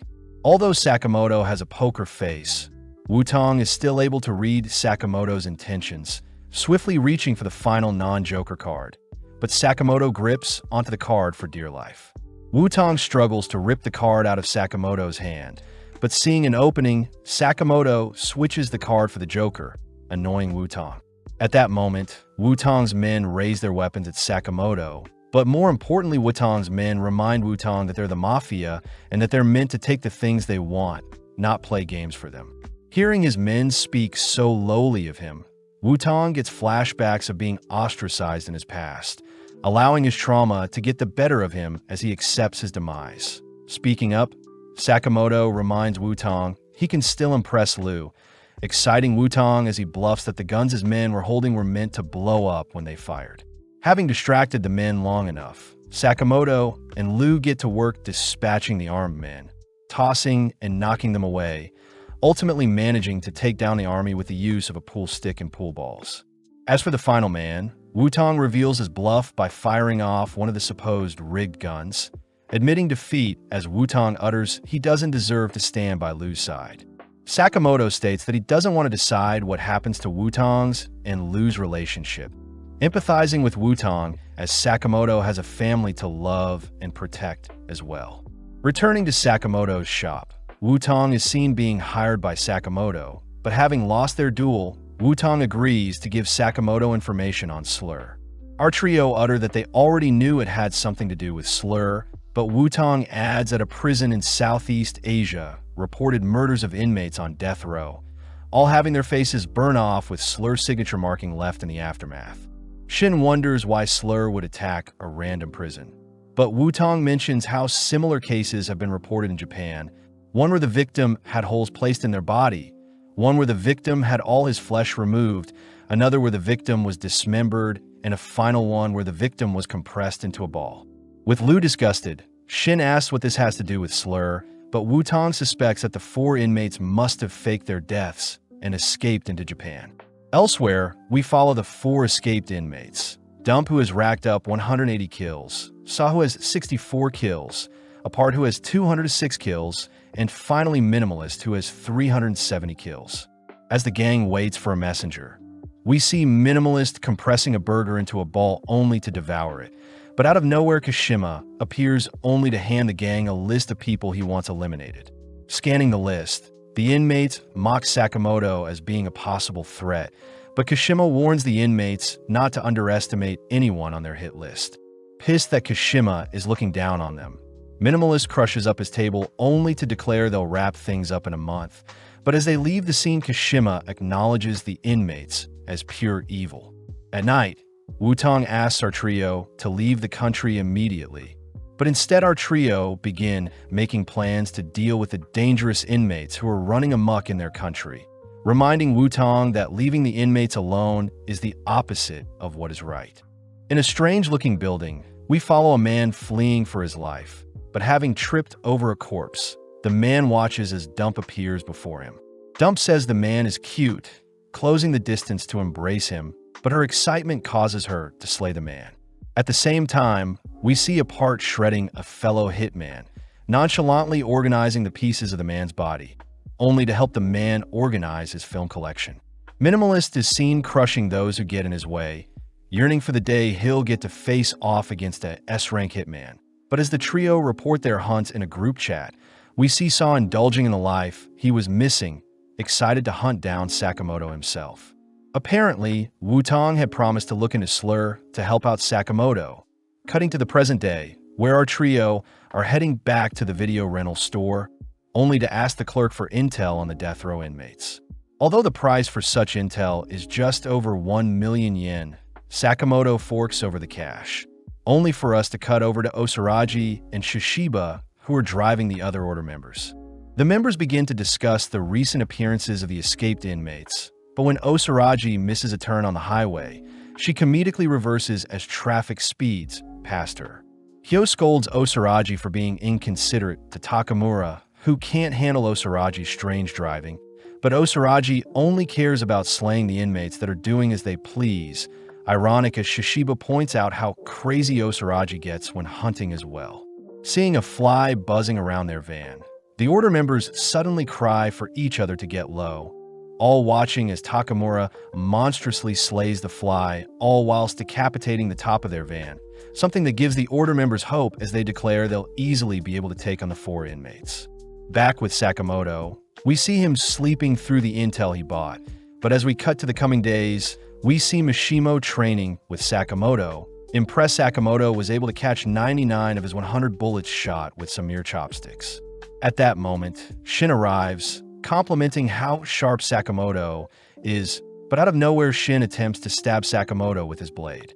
Having caught the blade, Sakamoto asks why Nagumo is here, but Nagumo simply asks Sakamoto to stop looking for the inmates, seeing as the order members have been tasked with hunting them down. Hearing that Sakamoto wants to question them for information on Slur, Nagumo reminds Sakamoto how dangerous it is, revealing that Sakamoto is considered a B-rank threat, all whilst Nagumo himself is S-rank. Following Shin and Lu, they're out shopping for home improvement goods, but seeing Lu so nonchalant, Shin reminds Lu that they need to get stronger for Sakamoto's sake. As Lu cuddles with a cat, we see the store clerk offer Shin some puppies to snuggle with. But as Shin takes a liking to Machi, the Shiba Inu, the animals in the store begin to act strange. Off in the corner of the store, we see Saw nonchalantly admiring the animals, and when Shin asks who Saw is, he utters that he was an ex-militant. As our duo approach Saw suddenly retrieves his axe, nonchalantly blowing Shin through some shelves. Lu is horrified by Saw's sheer strength, and having caused a commotion, we see the other customers clear the scene, all whilst Shin recovers from his attack.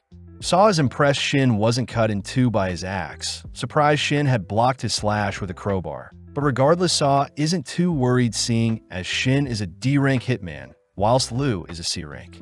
Shin is shocked that his rank is lower than Lu, something Saw rubs in seeing as D-rank is the second lowest rank, but this only pisses Shin off.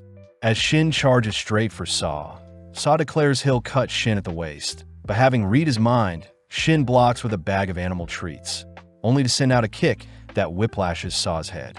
Shin says his rank will become better once he defeats Saw, but as Saw recovers from Shin's kick, he slowly heads over to his bags, only to retrieve some rope.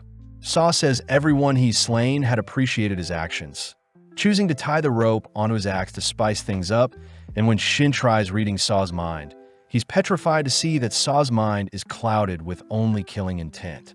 Swinging the rope towards our duo, Saw's axe shreds the surrounding area, forcing our duo to stay on the defensive as they notice Saw hot on their tracks. Unable to predict Saw's movements, Shin and Lu rack their brains for a way to fight back, but seeing Saw's axe in front of them, Shin tackles Lu to evade a lethal attack, accidentally sustaining some damage in the process.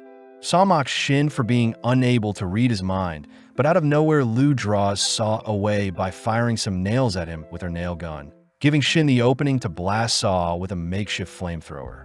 Sadly, even such an attack can barely phase Saw, freaking out our duo.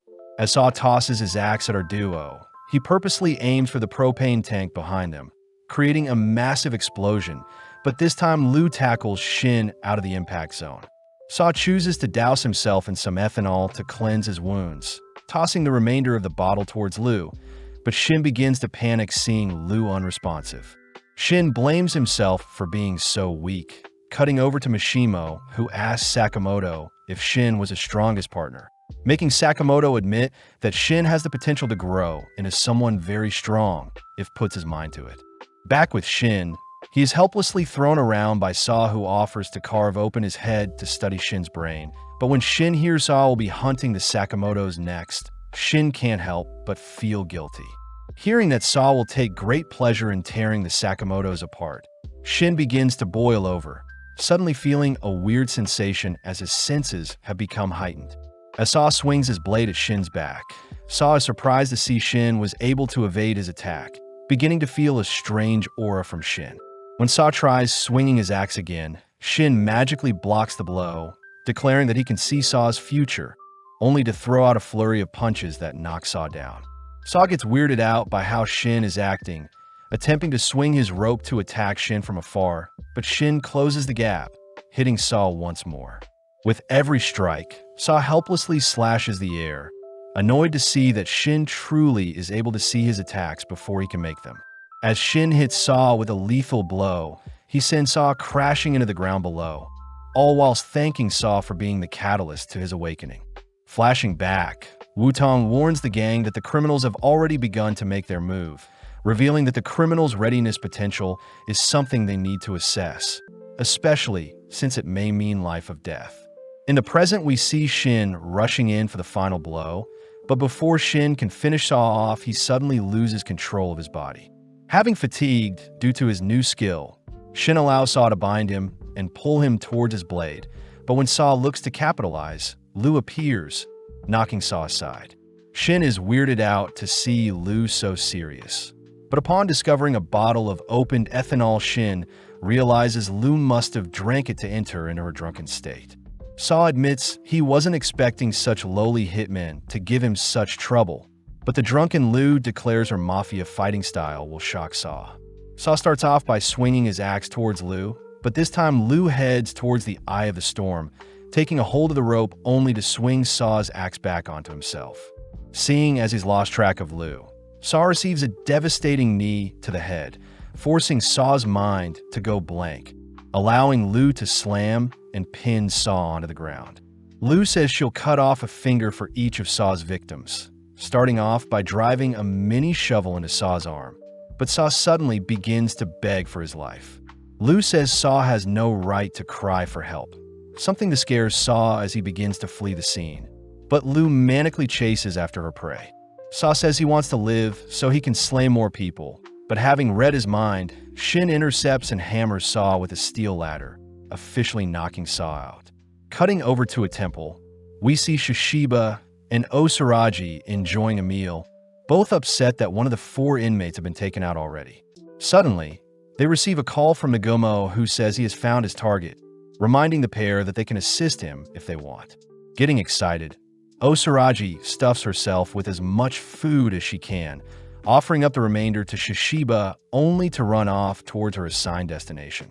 Back with Shin and Liu, we see they've both knocked out, giving Saw the perfect chance to escape his binds. Saw chooses to frantically board a taxi, threatening the driver to take him to the airport, but as Saw enters the taxi, he realizes that Hyo had been waiting in the back all along. With blood splatters filling the taxi, we cut back to Liu and Shin, who panic upon realizing that Saw had escaped, but sadly they can barely move, having sustained too much damage.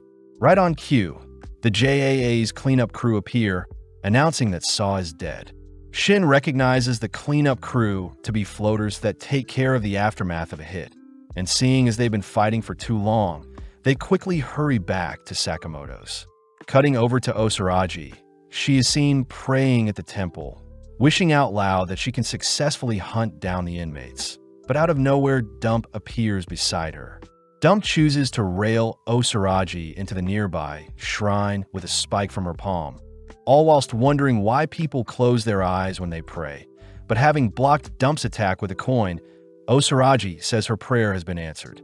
Osaragi suddenly dashes behind Dump, choosing to educate her by bashing her head into a nearby statue, twice since prayers start with 2 bows. Next, Osaragi slaps Dump's face twice to symbolize 2 claps, and to top things off, Osaragi pile drives Dump into the ground to wrap up their prayer with another bow. Dump manages to bounce back from the attacks, getting excited to face a formidable foe, all while Shishiba wonders where Osaragi has run off to. Osaragi notices Dump erecting several spikes from her body. But Osaragi asks Dump to give herself in, something that annoys Dump as she strikes Osaragi with her spikes. Dump says it's unfair that she was given the death sentence after loving many people, accusing Osaragi for sharing similar intentions when hunting people down, but Osaragi is revealed to have blocked the spikes with her briefcase. Osaragi says she simply follows the will of the association. Plus, she says Dump is nothing more than a fly to her, pissing Dump off as she forces Osaragi to evade her advances, all whilst managing to disarm Osaragi of her heavy-looking briefcase. As Dump advances towards Osaragi, she demands that Osaragi retaliate, but Osaragi seems to be observing the number of spikes Dump has at her disposal. Osaragi fears that Dump may have more spikes hidden, choosing to borrow the temple's bell only to propel the bell towards Dump with a kick, something that sends Dump flying through the shrine and onto the ground below. Dump is annoyed at Osaragi's movement, suddenly noticing Osaragi checking her fortune before her, something that gives Dump the chance to sneak up on her and attack with her spikes. Having pinned Osaragi against a tree with a spike to her hand, Osaragi utters that it's weird for gods to create monsters like Dump and herself, and when Dump orders for Osaragi to cower in fear, Osaragi monstrously deepens her wound in order to reach Dump. Managing to grasp a hold of Dump's hand, Osaragi lands a powerful kick on a Dump, something that makes Dump reminisce on life, as her spikes were always a deterrent to the one she loved. Dump says every time she showed affection to someone, they would simply be slain by her spikes, something that forced her to give into her curse. In the present, Dump refuses to give in as she chases after Osaragi, but with each advance, she is sent flying by Osaragi's sheer strength. Dump declares she'll make Osaragi her next love, helplessly being thrown back and knocked aside, all whilst Osaragi coldly marches towards Dump. Dump cries that it's unfair she was unable to express her love to the people she cared about. But having heard enough, Osaragi retrieves her suitcase only to unveil her buzzsaw. Osaragi reminds Dump that she is just like her, and it's thanks to killers like Dump that Osaragi has a reason to live, something that touches Dump as Osaragi blitzes towards Dump, instantly ending their duel. Elsewhere, we see Mishimo high up in a sky tower, declaring that he'll help track down the inmates. At the same time, we cut over to Kashima, who receives word of 2 of the inmates passing, but he could care less, declaring that the inmates have drawn the attention of the order members, giving them the chance to proceed with their grand scheme. In his room, Kashima is suddenly caught off guard by a part who had been waiting for him, demanding to know what Kashima's greater schemes are. Kashima tries brushing off the question, a little pissed that a part is turning on him, but a part says he'll live his life how he sees fit, suddenly dicing up Kashima's body. As a part leaves, Kashima is annoyed that a part has gone rogue on them, swiftly apologizing to X for his miscalculation, but X reassures Kashima that such a misstep is fine. Elsewhere, we follow Minimalist entering Sakamoto's store, all whilst Aoi is seen manning the counter. As Minimalist approaches the counter, Aoi asks how she can help him. Back with Sakamoto, we see he has brought Shin to Granny Mia for some acupuncture to help recover from his fight with Saw. Mia was surprised to see how big Sakamoto has gotten. A little annoyed she has to work on Shin, but Sakamoto says Mia was the only one that could help Shin, having been granted the title of Hand of God by all hitmen with the ability to heal almost any wound. Mia says Shin needs to keep the acupuncture pins in the whole day, and based on her analysis, Shin can use his new power for 5 minutes max each day. As for Lu, Mia served her some miso soup to help cleanse the alcohol from her body, only for Mia to offer to give Sakamoto a checkup. With Mia sifting through Sakamoto's body, she says it's surprising to see Sakamoto working as a team, but she warns Sakamoto to not seek revenge as she can sense anger emanating from Sakamoto's body. Mia utters that Sakamoto is only 30% as strong as he used to be, a sad revelation seeing as Nagumo is stronger than Sakamoto whilst he is still so big. With Sakamoto refusing to let anyone else get hurt, he begins to leave, but Mia strikes his tandem point on his stomach, ultimately finishing her checkup on Sakamoto. As Sakamoto leaves Mia to deal with Shin and Lu, We cut back to Minimalist interrogating Aoi for Sakamoto's whereabouts, but she says Sakamoto is currently at the physical therapist. Pissed, Minimalist crushes the till in front of them, but Aoi doesn't seem frightened at all.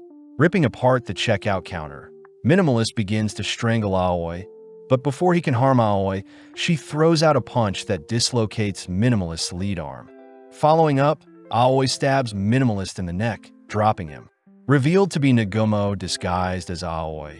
Nagumo says Minimalist is lucky since he was using a toy knife, but as Minimalist prepares to brawl with Nagumo, Nagumo suddenly appears behind him, raising his knife to Minimalist's neck. With Minimalist leaping away, we learn that Nagumo is returning a favor and has been tasked with protecting Aoi and Hana while Sakamoto is out, only to show off a strange suitcase. Cutting over to Mishimo, we see him up in a sky tower, barely able to locate Apart on the ground, all whilst Apart seems to be trying to make friends with strangers. Before Apart can harm anyone, Mishimo takes aim and fires a bullet at Apart, but monstrously Apart blocks the projectile with the wires he has wrapped around his palm. In an instant, Apart ascends the sky tower using his wire, only to smash onto the floor Mishimo is in. Before Mishimo can fire any more shots, Apart slices up his rifle, leaving Mishimo completely defenseless. As Apart struts towards Mishimo, he chooses to bind Mishimo up with his wires, preparing to reveal Mishimo's insides. Right on cue, the elevator stops on their floor, only to reveal Sakamoto, who hits Apart with a devastating punch to blow him away. It's revealed that Mishimo had fired a shot at Sakamoto to signal for help. And as Apart excitedly gets up to brawl with our duo, Sakamoto utters that he is strangely pumped up today. Back with Minimalist, he reveals that he has slain 432 people, wondering if Nagumo could entertain him. When Nagumo makes fun of Minimalist for showing off, Minimalist rushes Nagumo, but Nagumo easily evades, only to ask Minimalist to not destroy too many things. Minimalist is horrified to see Nagumo had swiped his phone, and as Nagumo sifts through Minimalist's search history, Minimalist demands his phone back, all whilst tossing a shelf at Nagumo. Nagumo simply slips the attack, prompting Minimalist to crush up some nearby, shelving to use as projectiles, but Nagumo simply continues to dodge the attacks, all whilst Minimalist wreaks havoc. Having decimated the store, Minimalist ferociously searches the surrounding store for Nagumo, but having transformed into Minimalist himself, Nagumo grabs a hold of the inmate's neck only to drag him into the air. Minimalist is horrified at Nagumo's sheer strength, unable to do anything as Nagumo sifts through his pockets, only to realize Minimalist has nothing interesting on him. As Nagumo tosses Minimalist aside, he unveils a strange-looking weapon hidden in the briefcase, only to ask Minimalist how he wants to be taken out. Nagumo says his weapon has 6 functions, offering Minimalist to pick a number, but this only infuriates him as he rushes Nagumo. Allowing a dice to decide Minimalist's fate, the dice magically shows a 3 in Minimalist's mouth, and within an instant Nagumo lobs off the inmate's head, having used a giant can-opener-like weapon to slay his target. Back with Sakamoto, we see Apart giving him a hard time, especially since Sakamoto can't lose the weight he has put on, wondering what Mia did to him. As Apart swings around and binds Sakamoto with his wires, Apart tries ripping off Sakamoto's leg, but is unable to cut through, ultimately dragging Sakamoto towards him instead. Sakamoto borrows a nearby statue and tries puncturing Apart, but Apart easily nullifies the attack, only to rush toward the display stand to help tidy it up.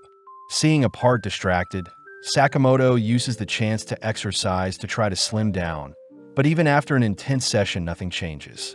With Apart rushing to bind Sakamoto, he simply slips out of the wires wrapped around him. Saddened to see he has no weapons at his disposal, but strangely his body feels good today. Back with Mia, she utters that Sakamoto's big body and his retirement have definitely dampened his true abilities, declaring that Sakamoto should learn to fight in his new bigger body and not rely on his slimmer one all the time. As Apart fires his wires at Sakamoto, we see Sakamoto dodging them easily, only to be called out by Apart for being a sloppy person. Sakamoto takes note of his slippers that have fallen apart, cutting back to Mia, who scolds Sakamoto for never changing, and that slimming down when he needs to shouldn't be his only solution to deal with his enemies. With Sakamoto finally realizing what Mia was trying to tell him, Mia says her strike to his stomach earlier was to ensure Sakamoto could get a feel of how big his body is, and in a split second Sakamoto appears behind Apart, monstrously slamming Apart into the elevator.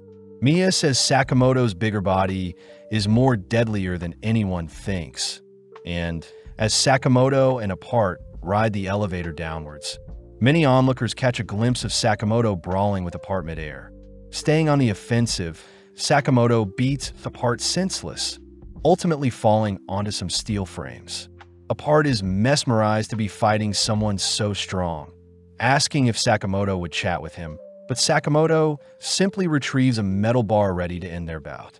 Following Osaragi, we see Shishiba scolding her for destroying the torii gates. But before Osaragi can blame Shishiba for being late, he gets a call from Nagumo. With the cleanup crew helping to tidy up Sakamoto's destroyed store, Nagumo asks Shishiba to flip to the last page of the list given to the inmates. An interesting revelation as Shishiba sees that the inmates had bounties themselves. Shishiba says it was cruel for Slur to set up the inmates to slay each other, but Nagumo suspects that Slur may be trying to drag things out, something they didn't anticipate. Back with Sakamoto, he chooses to deflect the wires Apart sends at him, using his metal bar to wrap and pull Apart in close, only to charge up a swing. Sadly, Apart blocks with his wires, falling to a lower frame. Apart asks when Sakamoto first knew he wasn't alone in the world, flashing back to Apart's childhood when he was always alone, even shunned by his mother, who barely spoke to him. Luckily, Apart's father was always kind to him and advised Apart to be honest with others. That way he'll see the things within people that truly matters. With his father giving him a doll to play with him, we see Apart the next day trying to befriend some kids, but sadly they call him a weirdo, scaring him off. Returning home, Apart wonders why no one will play with him, slowly spiraling into insanity as he ends up puncturing the doll his father gave him. Laughing out of excitement, Apart tries again the following days, only to be turned down and shunned each time, and with each rejection, his anger towards the doll got worse, and eventually, he slaughtered an animal. His mother had noticed Apart acting up, calling for his father to take him to get checked, but the medical reports showed that there was nothing wrong with Apart's health.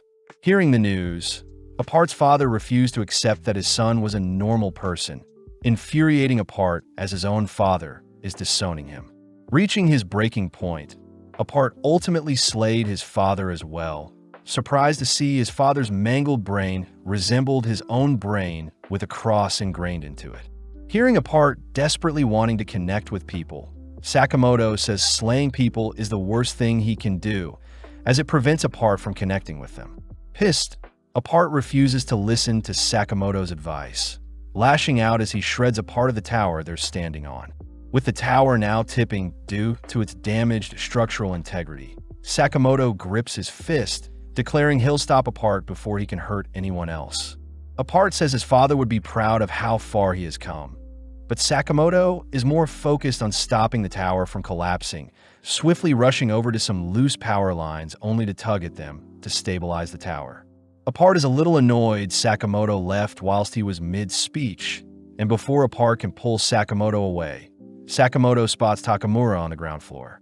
With a single swing, Takamura levels the tower and prevents it from falling over, only to leave via taxi. Grateful for the help, Sakamoto slips out of his binds, only to smash Apart with a powerful punch. Taking advantage of Apart's wires, Sakamoto flings Apart into the air with his own wires only to rail him with a ladder, sending Apart falling onto the roof of the tower. Weaving and compressing his wires, Apart tries whipping Sakamoto, but Sakamoto simply retrieves a disc to slice apart his whip. With Sakamoto kicking Apart from the tower, Apart cries that he wants to be human, demanding to know why no one accepts him. But having rescued Apart from his lethal fall, Sakamoto says Apart still has the chance to change for the better. As Sakamoto swings Apart around, Apart desperately clings onto his wires, only to be smashed into the tower by Sakamoto swinging him around. In the aftermath, Sakamoto drags Apart's unconscious body with him back to Mia's clinic, only to be surprised to see such warm hospitality as everyone isn't afraid of him. Able to read Apart's thoughts, Shin orders for Apart to wake up, but Apart leaps back demanding to know if they plan to use him like Kashima. The gang correct Apart as they only want Apart to help them find Slur, and with Sakamoto warning Apart to not act up, Apart is strangely flattered seeing everyone treating him like a normal person. Sitting down, Apart tells the gang about how Kashima hired them and how he tore Kashima apart for using him. But interestingly, he left one of his wires to listen in on Kashima's call with Slur. Apart says Slur plans on distracting the Order members using the inmates while Slur heads for the JAA's headquarters, a plan Sakamoto didn't anticipate. It's quite well known that the JAA houses over 1,000 members, with 400 of them being hitmen, a lucrative operation that houses training for the hitmen along with a full team of staff ready to resolve any issues involving the hitman. In the present, we see two mysterious people riding to one of the branches of the JAA, but before they can approach the JAA building, a guard asks for their ID. Revealed to be Slur and Gaku, they admit that they don't have any forms of ID, prompting the guard to prepare to shoot down the men. A little annoyed, Gaku takes charge and blows a hole in the guard, only for the duo to continue making their way towards the JAA building. Slur says it's been a while since he's visited the association, both ready to enact their noble justice, all while Sakamoto says they should head over to the JA to scope out the situation. Elsewhere, we see that Takamura is in a taxi, all while Slur and Gaku slay two guards in the entrance of the building. Slur says they'll be splitting up from here on, reminding Gaku that there are bathrooms only on odd floors, all whilst the entire JA building is alerted of two intruders in their building. Although everyone is ordered to help subdue the intruders, most of them ignore the command, seeing as it's only two people. But out of nowhere, Gaku appears on the third floor of the building, instantly slaying every staff worker with the swing of his mace. Needing to go to the bathroom, Gaku heads outside only to be sprayed down by Takebe and his students, all simultaneously unloading their rounds on a Gaku.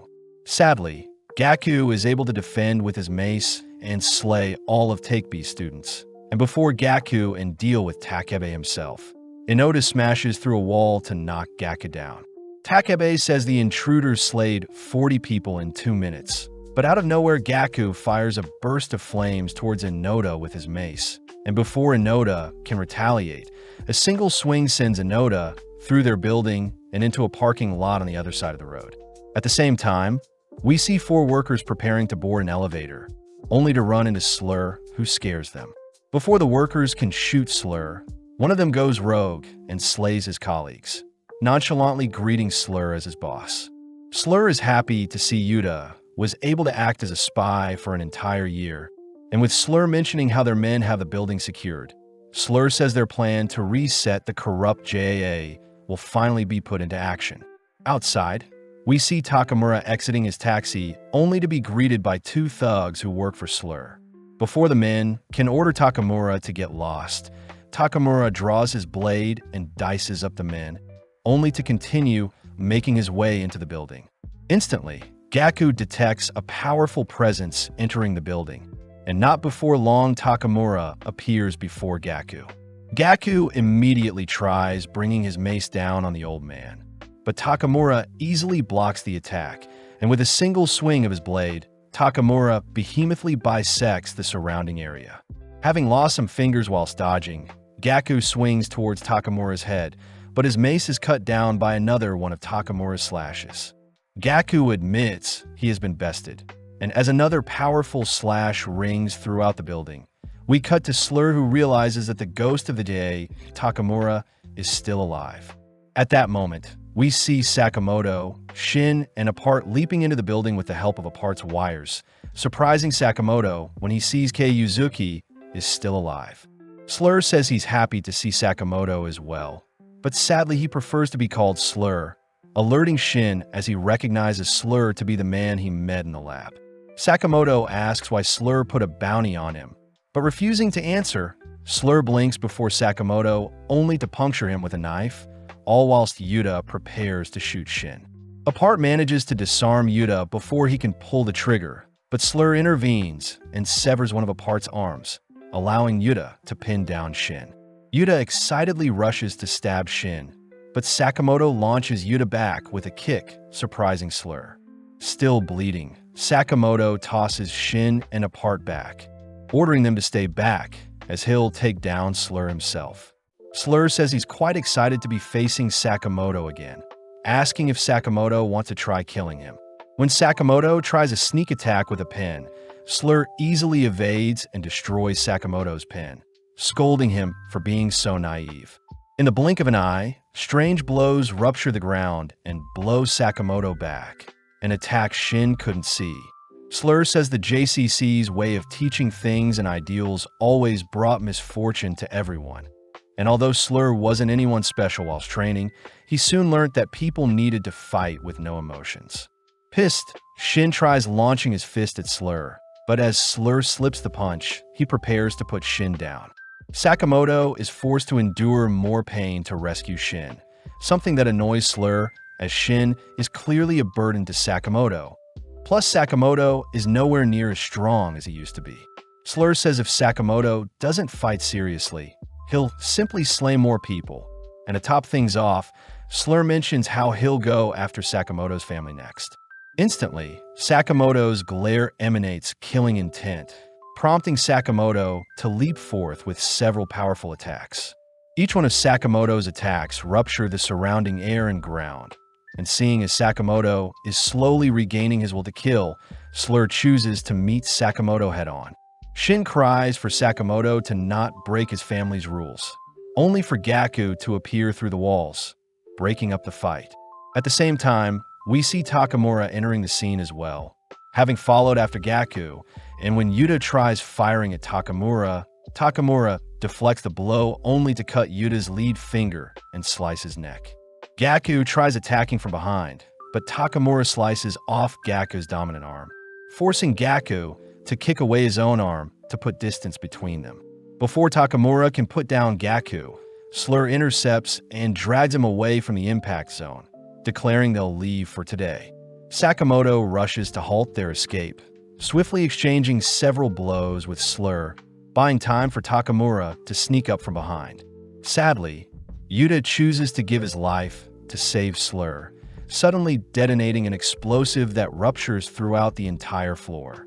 Sakamoto manages to cover Shin and Apart with his apron, and as the dust settles, we see Slur towering over Sakamoto with some dead-looking eyes.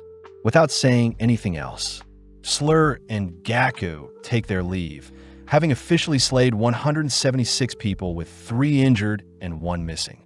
Strangely, the number of hitmen due to Slur's antics have been cut down by a quarter, and within a few days we see the JAA building under repair.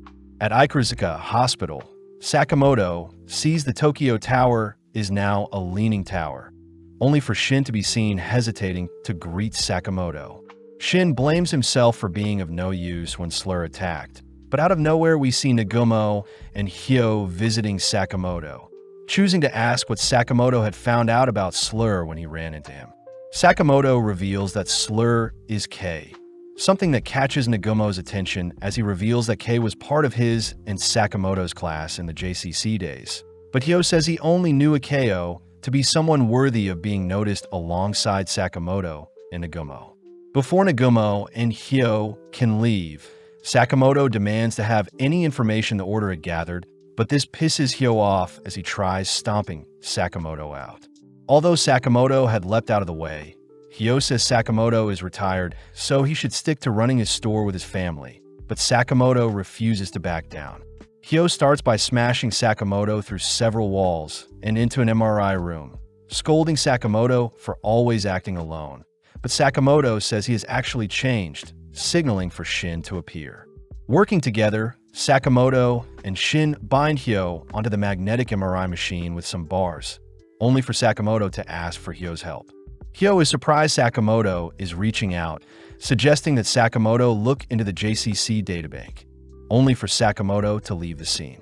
Hyo is annoyed he had been tricked, apologizing for causing a scene as he leaves with Nagumo, all while Sakamoto and Shin are seen on the roof of the hospital. Sakamoto says Hyo has always been a kind soul, but Shin takes the chance to apologize for being so weak. Sakamoto says Shin and the others are teaching him how to live a life without harming others, reassuring Shin that his time will come for redemption. Plus, they need to go to the JCC next.